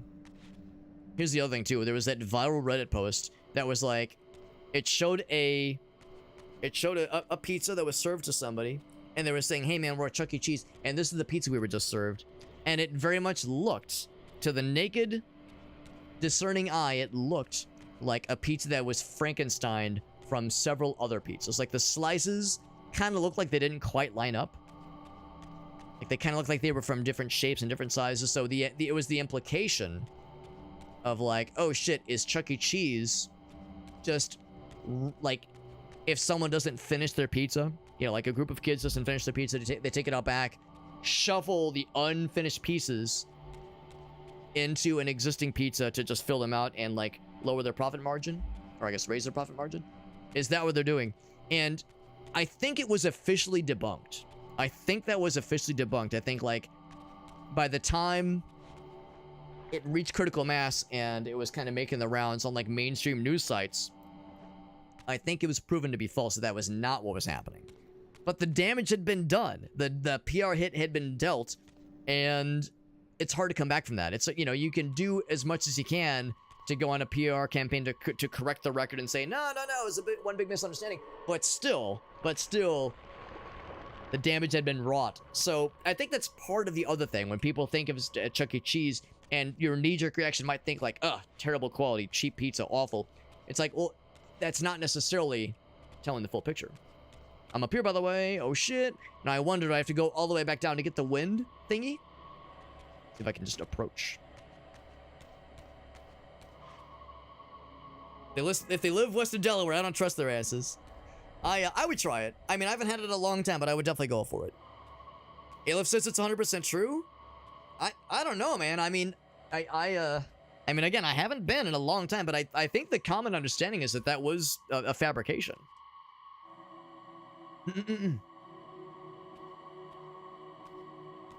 They take a strip out of the center if it's too big, and then the slices don't match. Oh, you're saying if it's like if you order a large. Okay, I'll stop talking for a second. Big man. It's heartening after all these years to hear my name spoken without There he is. He's alive.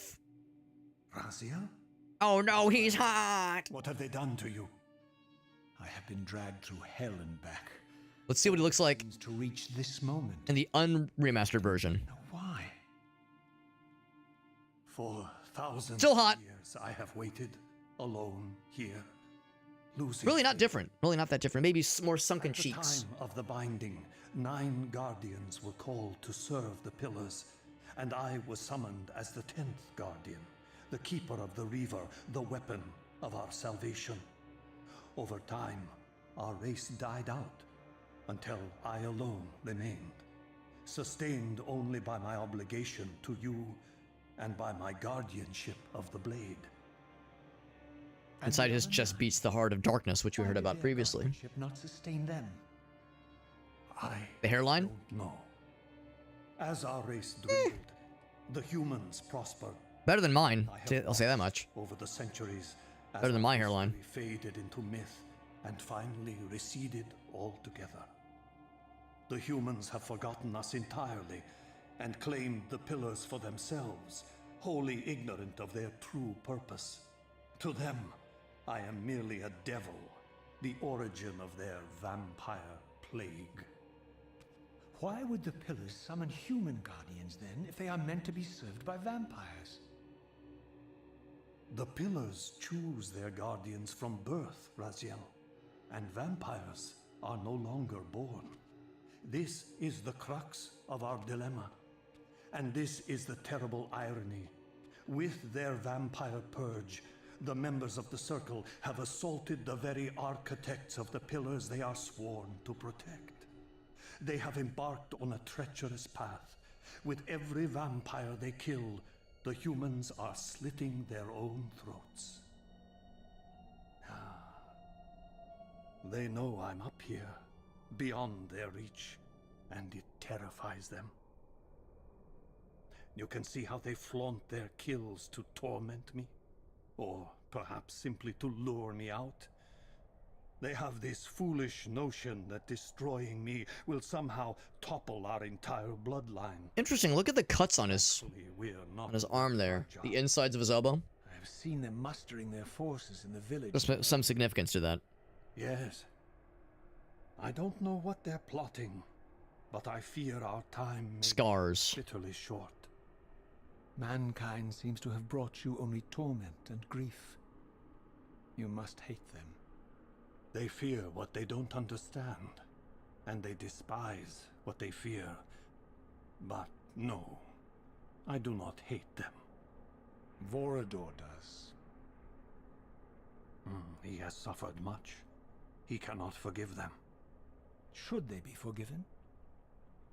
They don't understand what they're doing. They are simply unenlightened and vulnerable to manipulation. So, it's all true then. What Kain and Vorador have told me. I really am some kind of unholy vampire messiah. No pressure. Unholy? No. Messiah, perhaps. I don't like that word. It smells of martyrdom. Raziel, your role in this world's destiny is more crucial and more benevolent than you've allowed yourself to believe. Your journey will not be easy. Dark powers are allied against you.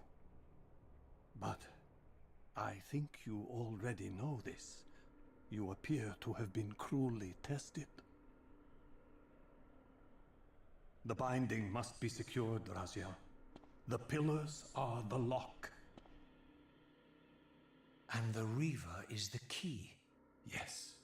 The Reaver is here. Why do I feel nothing? The There it is. most formidable weapon ever forged by our swordsmiths. They infused the blade with vampiric energy, empowering the Reaver to drain our enemies of their precious lifeblood. As Janos presented the blade, an inexplicable sense of dread crept over me, more palpable than anything I'd felt before. I was at once horribly repelled by the sword, and yet irresistibly compelled to touch it, to take it away. Touch. Please, take it away from me.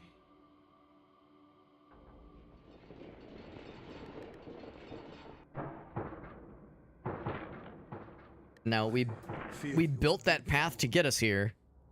Did I just enable the dudes? Did I seal my own fate? That might be us, actually. You must save yourself, Raziel. Janos! No! Is this how Janos gets killed? Or Janos, I guess. Or did we, like, unknowingly... At first I thought it was maybe a paradox, but did we unknowingly create the situation that allowed for his My death? surroundings whirled sickeningly, and I found myself transported safely away from the ambush to an adjacent chamber. That's convenient. Janos had delivered me from the Okay, there's a soft J. selflessly forfeiting his own safety to preserve my life. It'd have been interesting if that was ourselves, the human My newfound version of ourselves we saw in the end there. slaughtered by the very crusaders I had so recently revered. The irony pierced me, and with dawning horror, I realized that I had been duped by Mobius from the beginning. For the Sarafan had simply followed the path I gullibly blazed through this sanctuary. We set the and had stage. arrived bearing Mobius's staff. Thus armed, they had Janos at their mercy. Through the door, I could hear them battling, less than a dozen paces away. But it may as well have been 1,000 miles, for this barrier was sealed by elemental forces I did not possess. We would have just gotten the whatever the Red Reaver was before. Into the heart of the fire shrine. Oh, there you go. I thought Fire shrine. perhaps if I could galvanize the forge and imbue the Reaver in time, I might have a slim chance of saving Janos from his grisly fate. Another dungeon? Getting pretty late. If I want to do another... Well, I might have a choice because we need to save the game, obviously. If I can't leave, I guess we're committing. Okay. So the stage is set. But yeah, just so to kind of comment what Meerkat was saying. So the idea... Correct me if I'm wrong, Meerkat. It sounds like the idea is that you... So, like, they make the pizza regardless? Like, they make the same pizza regardless of what you order. As, like, the base, at least. Like, the same size. So if the idea is, like, you order a large, or whatever their largest is, you get the full pizza, you're good to go. But if you order a small, they can, like, cut a piece out the middle to get the overall size down. Maybe that's the idea behind it. Yeah, because I saw Meerkat's comment. I wonder if that interpretation is correct. If the idea is, like, the pizzas are made fresh, but there's like a strip that's removed, and it's because they just make the same size, which seems weird. Seems like a weird way to do it. Just cut the same size out, or make the same size regardless, and cut the piece out. Seems bizarre. So yeah, that is unusual. But I mean, if that's their process, whom's am I to tell them how to do their job? Yeah, it was the because yeah, they look like a Soprano character. Yes, yeah, he has that like hair helmet thing. Yeah, is this a picture of Paulie and Syl? It's a picture of Paulie and Syl. Yeah. So yeah, Janos definitely has the more specifically the Syl hair, but he's got the wings from Paulie. So the shape of Syl and the hair color of Paulie. So yeah, absolutely, abso-goddamn-lutely, he's got the Sopranos hair going on. Janos does, or did, in the 5 seconds before we got to talk with him before he got killified. So did vampires make the pillars? I think that's the implication, but I don't know how important that is. I think it's more important to note. Okay, so that's the door, right? I think it's more important to note that vampires were behind the pillars' creation, but humans have supplanted them, and because the vampires were all the guardians for the pillars were born human, but were systematically created or turned into vampires. Presumably because of Mobius's shenanigans. Oh, here you go. Here, there's a save point. Because of Mobius's bullshit. That it has doomed... that combined with the fact that there's a Seraphan crusade against the vampires, it has, like, forced this cycle of deterioration that will lead to everyone's undoing. We do have a save point, which is nice. Is Janos kind of like the first Dracula? I think Vorador is probably more considered the first Dracula. I think he's... which is the green guy we saw previously. Because he actually means to kill the humans. He's like an actual evil.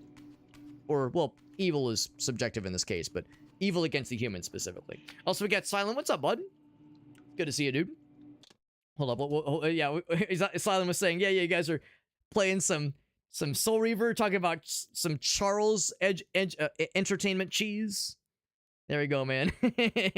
Is the pizza actually good? Well, I don't actually know. That's the thing. I like a lot of us, I haven't had their pizza in a long time, but the common understanding, I think, is that their pizza is like surprisingly good. Is it actually good?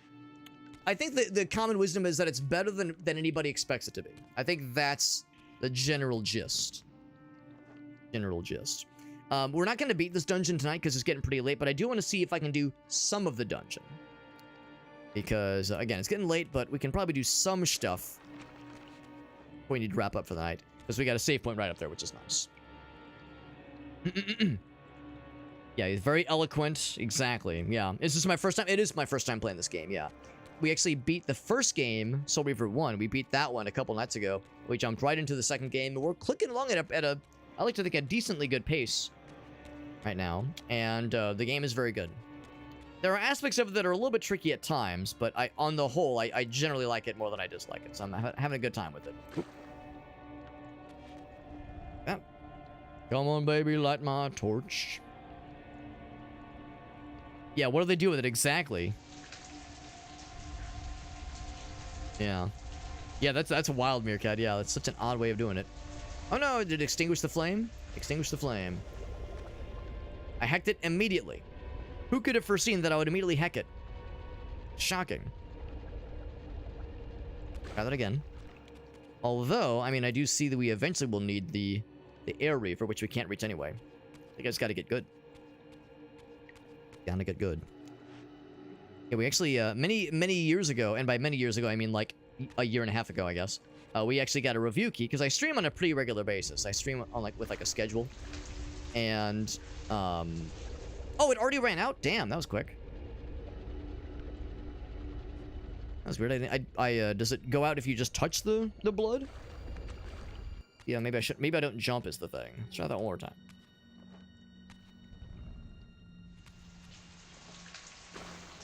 Oh, it's when. Oh, you know what? It's when he lands. He like kind of has his hands down. Maybe that's the issue. Maybe I need to be very careful about where I'm landing. The landing being kind of a downer is an issue. But anyway, yeah, so we got a review key for this one, which is to say the remastered collection. You probably have already recognized. We have the original visuals and the newer one. We'll just use the original for a while. But yeah, this is the remastered version.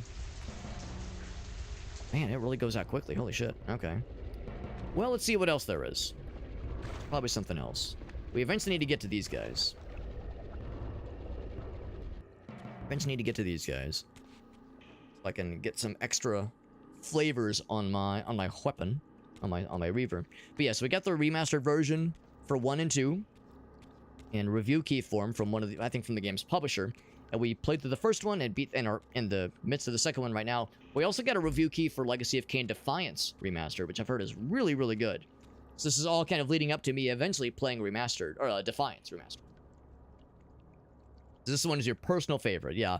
Or the series is your favorite, rather, yeah. Now, this game, I'm enjoying the game. I have my nitpicks. There have been some sequences that were a little bit of a slog. The swamp area was kind of annoying to get through. And just the whole... The part where you go into the future and you have these, like, very, very beefy and hard-to-fight bad guys that are sometimes hard, like, impossible to ignore. And even you have to fight them in the spirit realm as well. Some of those sequences were really, really stressful and not super, super enjoyable in the traditional sense. Check the spirit realm, see if there's anything else I'm missing. Like, I wasn't miserable, I didn't hate it, but I didn't love it the way that I've enjoyed other sequences more in this game. So there have been a couple of parts that have been maybe not my favoritist, but on the whole, I'm still enjoying it more than I'm unenjoying it. Get back up, no problemo. Of course, there's a physical conduit here, so I'll go ahead and grab that, I suppose.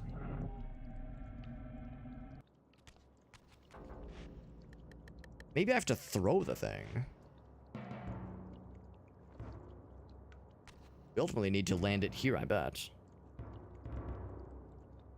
Fella's over there, but I definitely can't make that jump. I would need probably the air fella for this guy. Yeah.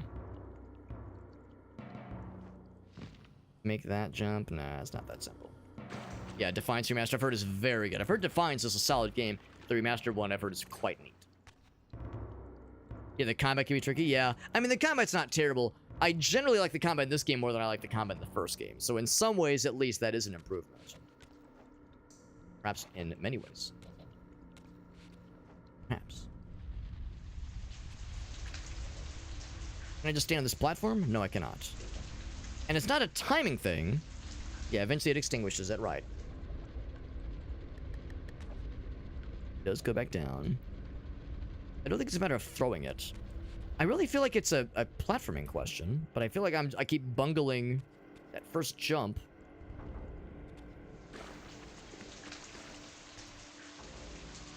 Maybe just don't jump. Maybe I could just step onto it.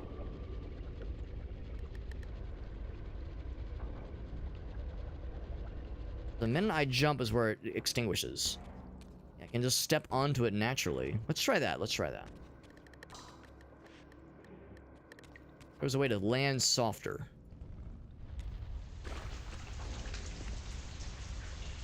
Answer. There's something else going on here.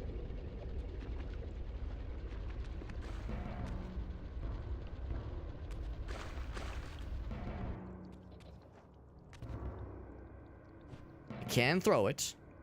So if need be... Where would I throw it? If I were to throw it anywhere, I'd throw it to that guy. Or not that one. It's actually a little bit beyond. Kind of only barely peeking up. That doesn't feel great as far as what the game probably wants me to do. Is this climbable?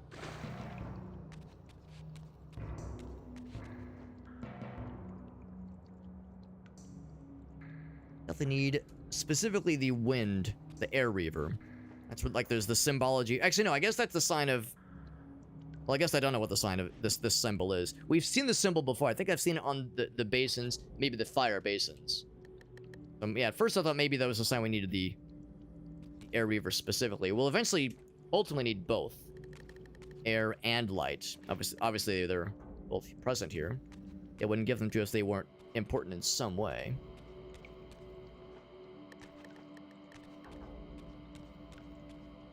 What else happens when you light that thing? When you light that fire?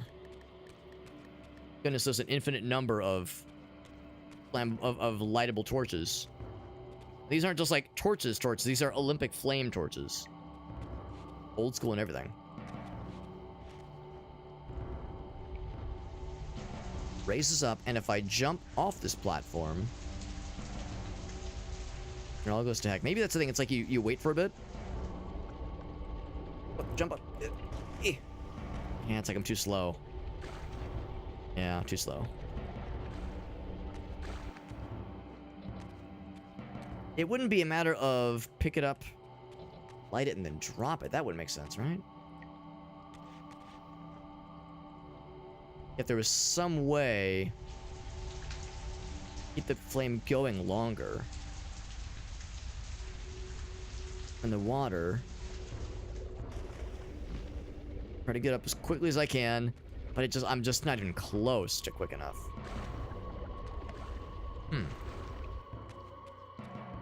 Yeah, it's getting pretty late. Yeah, it's getting pretty late. Thanks for popping in, Ayla. Appreciate you hanging out with us, man. Something else. What else could be? I'm trying to think, like, what other interactions are possible? Guy up there. I'm gonna laugh if it's throw this thing at that guy up there. Oh, okay. Well, now it's okay. What the heck?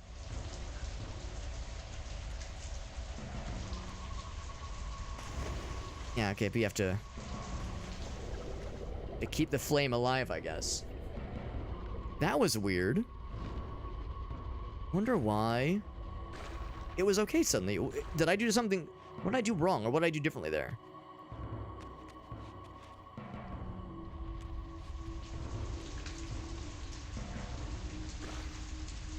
That wasn't it, obviously.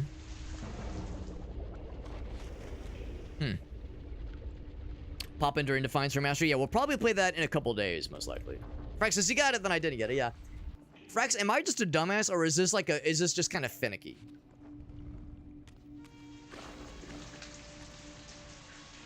Because I don't know what I did differently, but apparently I'm doing something. Keeps going up, and eventually you get overtaken. Right, that makes sense.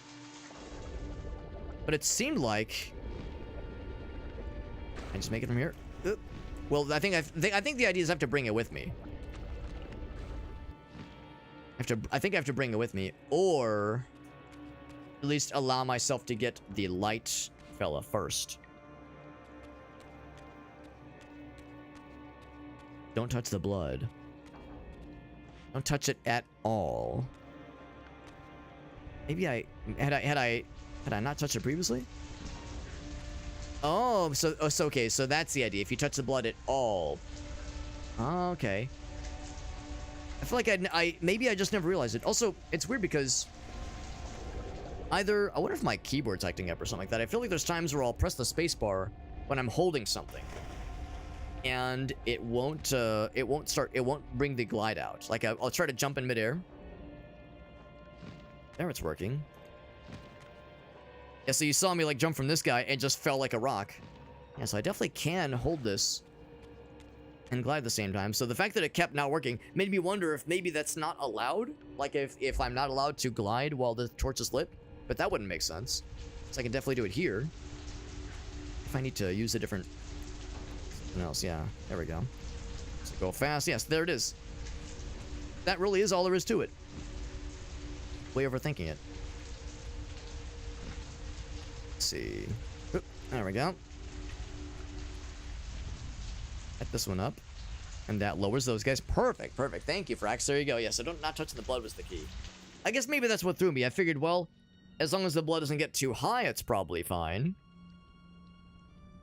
As long as the blood doesn't touch the torch. But if it touches me at all, it immediately extinguishes the torch. Which seems like bullshit. I think that seems a little silly. It's kind of arbitrary to be like, whoa, whoa, whoa. It touched you in the slightest bit, the torch is extinguified. Get good, idiot. That seems a little bit on the silly side. Now, part 2 of the puzzle. I'm assuming part 2.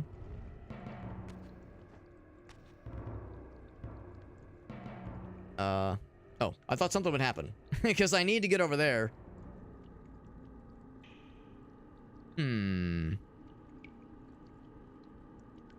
Maybe I start from over there? I definitely can't reach that guy. What I can do is I can still get the light fella.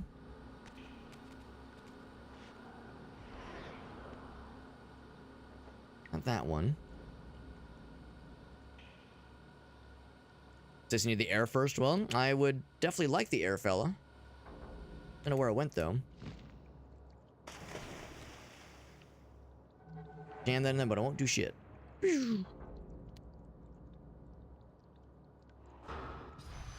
Light that up first, see if that does something. Down there. Now I can get the goods. Now we're good. Now we have to go through this whole sequence again. But with the air fella equipped. And that will make all the difference in the world. Hopefully. Or the blood will fill back up on its own, which is convenient.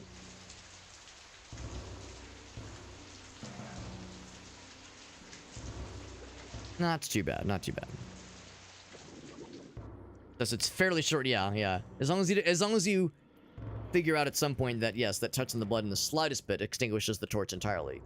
Even if it's only getting your little tippy toes, it still extinguishes the torch. I like how that opens up all these guys. Using one opens all of them up. That will help us get presumably to the final, maybe not final, but to the third torch area. One foist. Yeah, there it was again. I pressed space in the midair. Maybe it's like if you jump and you try to initiate the glide too late into a jump. Maybe that's where it gets thrown off. Maybe it's like you have to use initiate that glide ability. Yeah, there it is. One. There was again. So you have to use it at the apex of the jump, or else it doesn't count. I've never noticed it not working while just typing generally, but yeah, it's like there's some weirdness going on a little bit. Thing up as high as we can go. In fact, I might not have to hold the right click thing or the kind of hover option.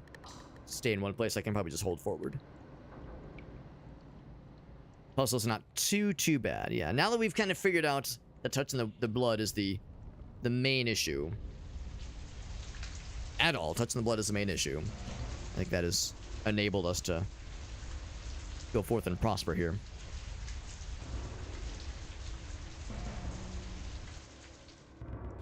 I'll say this much, that part was a little bit annoying, but it was less annoying by a huge margin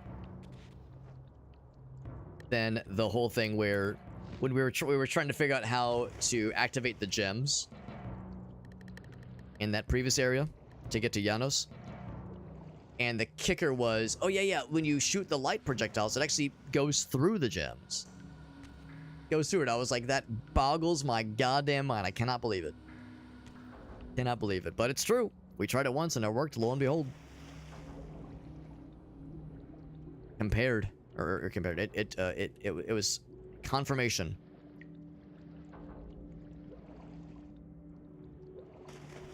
See a crystal over here. At first I thought maybe this was where I would stick an air thing here, but no, it is not. Oh, never mind. That was not a crystal. That's just the save point. In fact, I wonder if this is going to be... Is this going to be the whole dungeon? Because this might actually be a short-ass dungeon. That is assuming this thing beat.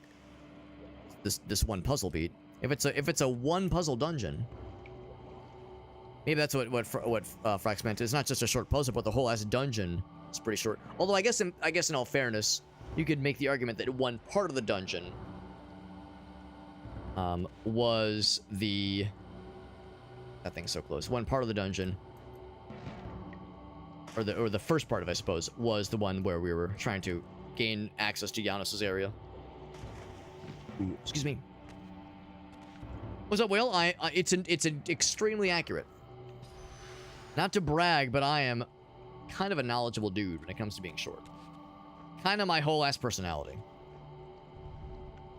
Yeah, the whole dungeon is pretty short.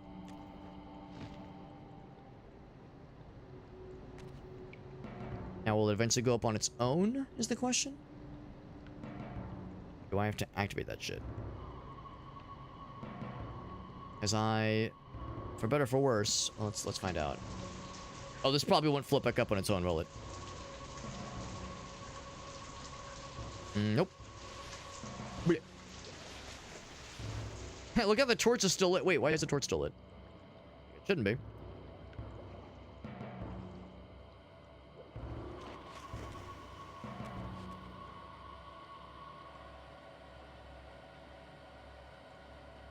Might have to do some toggleifications of some things.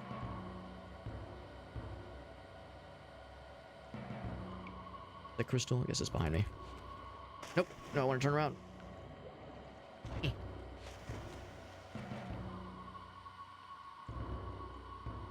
Above me. Right there. There we go. There was like side areas as well, weren't there? Yeah, the ones on the side, but I need wind to be able to reach it, and that is the wind fella. I wonder if I fucked up by getting rid of the wind.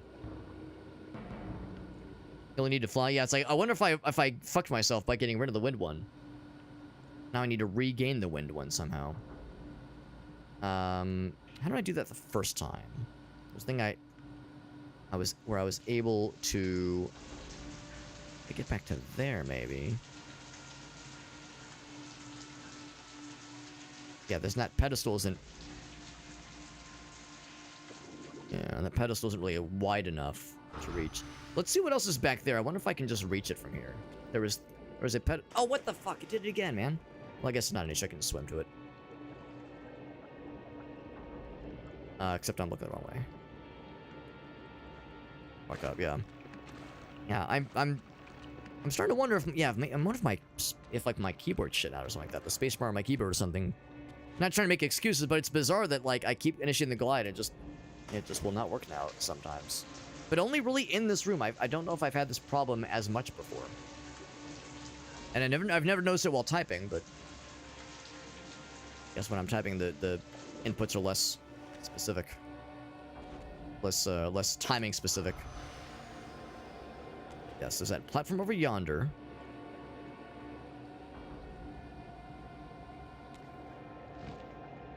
That one right there. Can I just reach that guy? From here, maybe? Oh, these are still active. Oh, okay. Okay.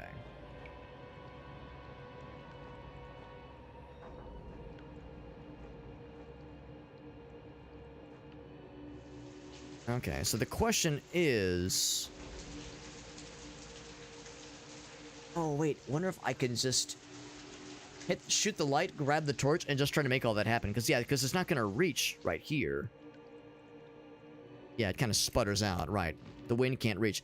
I think I see what's going on here. So after you shoot... Yeah, I think I see what you mean, Frax. I thought I had to reactivate them. That's why I was concerned about getting the Air Reaver. I thought I had to reactivate these fellers. But I don't think I do. I don't think I do at all. I think the idea is I grab one of these guys. Light that shit up. Shoot this guy. Oh! Don't think that's a huge issue. Yeah, you can't shoot while you're holding something. And start flying. Because that'll carry me. Yeah, I think I see it. I think I see it. And there is a timer. In the sense that the blood will come back up pretty soon. Am I gonna grab the ledge? Okay. Go around the blood. As if I touch the blood at all, it'll get extinguified. And I'm guessing the ultimate goal is to jam the Flamussy into this guy. Is that gonna do it? There we go.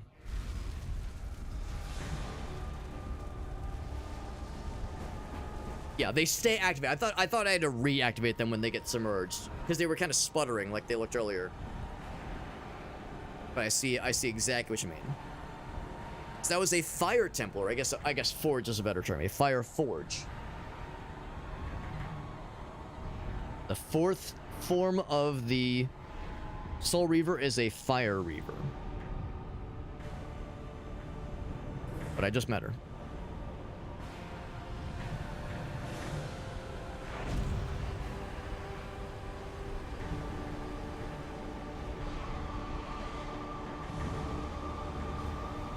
Yes. For the betterment of burninating. The countryside, ideally. Take a look. It's in a book.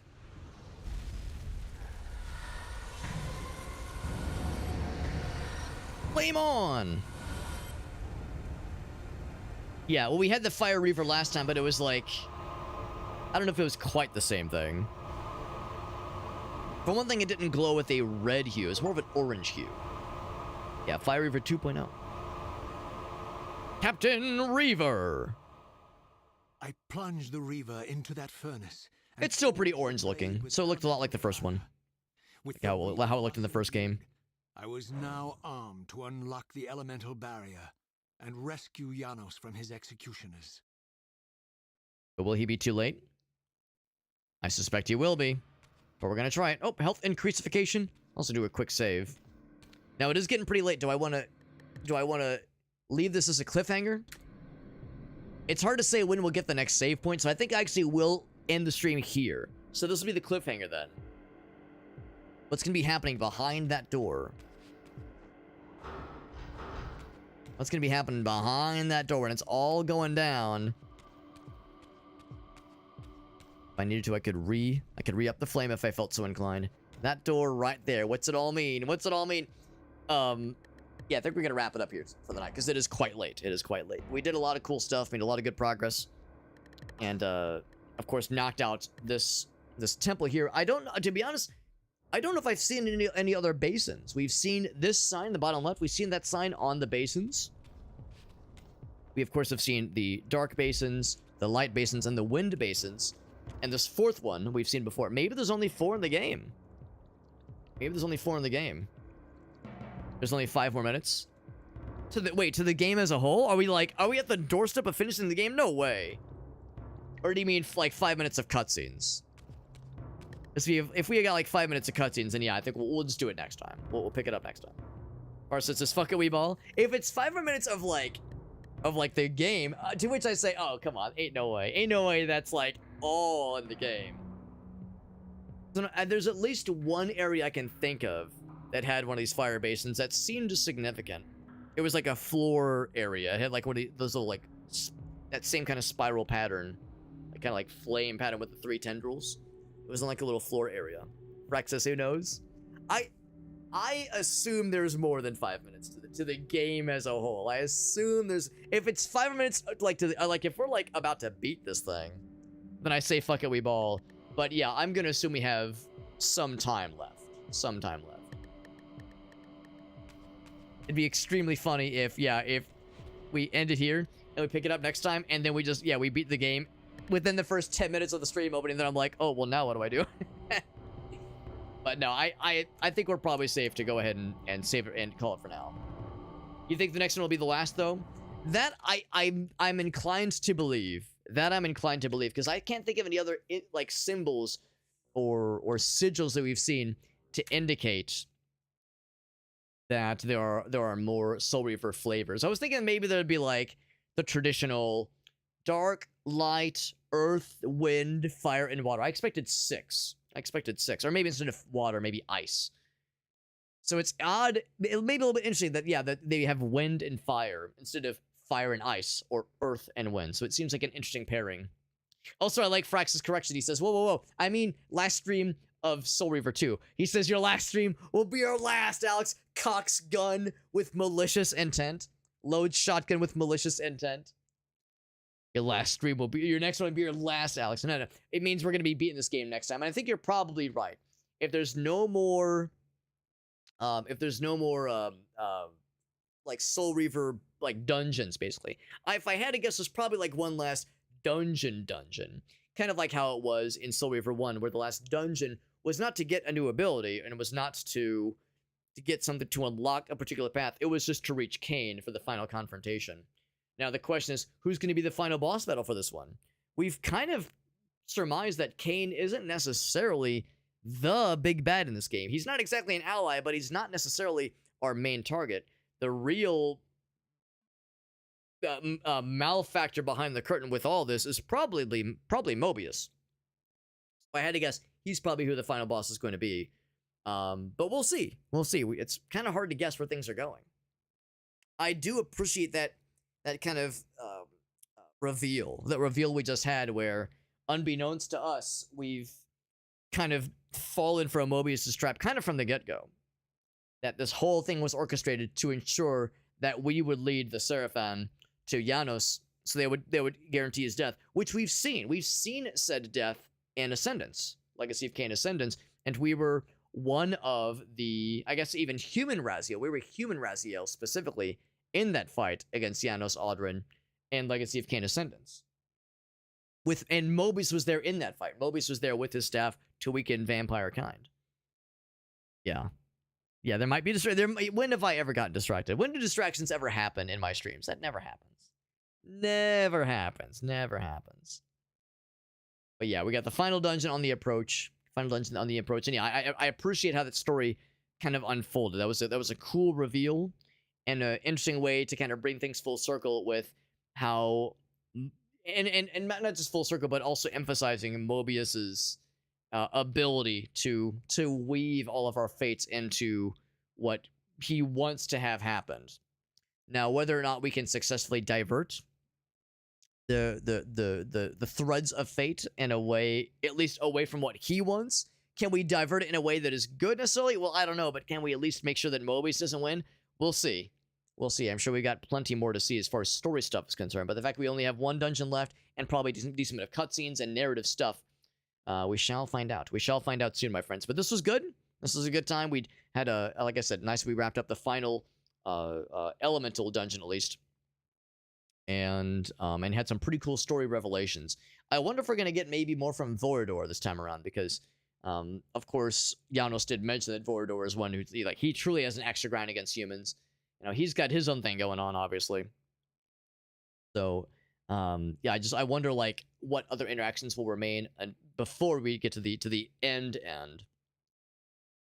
But no, this is very interesting stuff, and thank you again to Frax for helping my ass out as I bumble with a couple of things, and especially the two big ones earlier where I was getting myself lost in that little canyon area, and when you told me that the light projectiles that we fire from our from the Soul Reaver when we're trying to hit those gems, it actually penetrates through the gems and it can hit 2 in a row if you got the right arc. That was so fucking huge. That was so fucking huge, and was such a time, maybe not time saver, but a time rescuer. I would have potentially gone, I don't know if I would have ever figured that out. I think after a certain point I would have broken down and looked it up out of frustration. Not sure if there's more Vorador. Yeah, and that makes sense, because I could see him being more of a significant character in Blood Omen. I could see Blood Omen being a bigger deal for sure. Or maybe not a bigger deal, but a bigger deal for him specifically. So I could see that. But no, this was good. Thank you again, friends, for hanging out with us. And Frax, special thanks to you for helping me out, but also for still letting me fuck around and fuck around and find out, as it were. Letting me experiment, letting me try things, and not backseating super hard. I really appreciate your consideration. We were just talking with another streamer buddy who rated us the other night, and she shared a clip with us that showed her kind of faux raging out against backseaters, not actually being truly angry, but just kind of making fun of those who were backseating real hard when she was playing Persona 4. And it's yeah, I get that when it feels like a bit much. So Frax, you're a very considerate and very generous individual. I really appreciate you, man. As far as raid targets go, we got a couple of raid options, but we gotta raid the homie, man. We gotta raid Ryan Opticlops. He's such a nice guy. I never get to raid him. He doesn't stream as often, or if he does, he doesn't frequently stream during times in which I'm able to raid him. Usually he's streaming either before I stream or maybe sometime after. That being said, I don't think he usually goes, well, when I say after, I mean I don't know, I guess I'll just say just in times where I'm not live, because I never get to raid him. That being said, no, I never see him live this late, and I never see him live for this long. He's going 12 hours right now. This man's going 12 hours. We gotta raid this guy. Ryan Octoclops is a super helpful lad, really cool dude, always positive, always helpful, always encouraging with our streams. Lurks here all the time, chats pretty often as well, and he's also introduced me to a number of other streamer buddies who have rated us and that we've rated them. So Ryan Octoclops has been a great conduit for meeting other streamer homies. Really cool dude, and it's always a pleasure getting to chill with him in any capacity whatsoever. He's playing Titanium Court, which looks delightful, by the way. I've heard this game is very good. It looks fascinating. It looks weird, but I love me a good weird indie game. This one looks awesome. And again, this man is going for 12 hours, which means we gotta get his ass. We gotta raid his ass, because if he's going for 12 hours, this man is on the long haul. We gotta encourage that along. So thank you again for hanging out with us, friends. Here is my socials page. Here is my socials page. It has all of my links, as always. We've got that social media, stuff like Twitter. We got Instagram. We got Blue Sky. All those links can be found in that Linktree page. I should also mention that I'm live in a lot of places right now. I'm live on TikTok, I'm live on YouTube, I'm live on Trovo. The big one, of course, is that I'm live on Twitch. I got the fucking hoodie on right now. Wouldn't you know it? Wouldn't you fucking know it? Turns out I'm a Twitch Andy.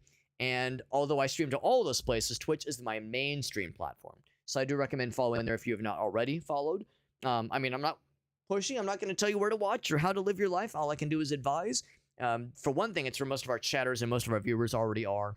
And of course, we have certain Twitch-specific integrations with the stream, such as channel points. Some games have Twitch integration plugins built in, so it's just the best way to be closest to the source, have the greatest amount of interaction with this channel as possible, with the stream as possible.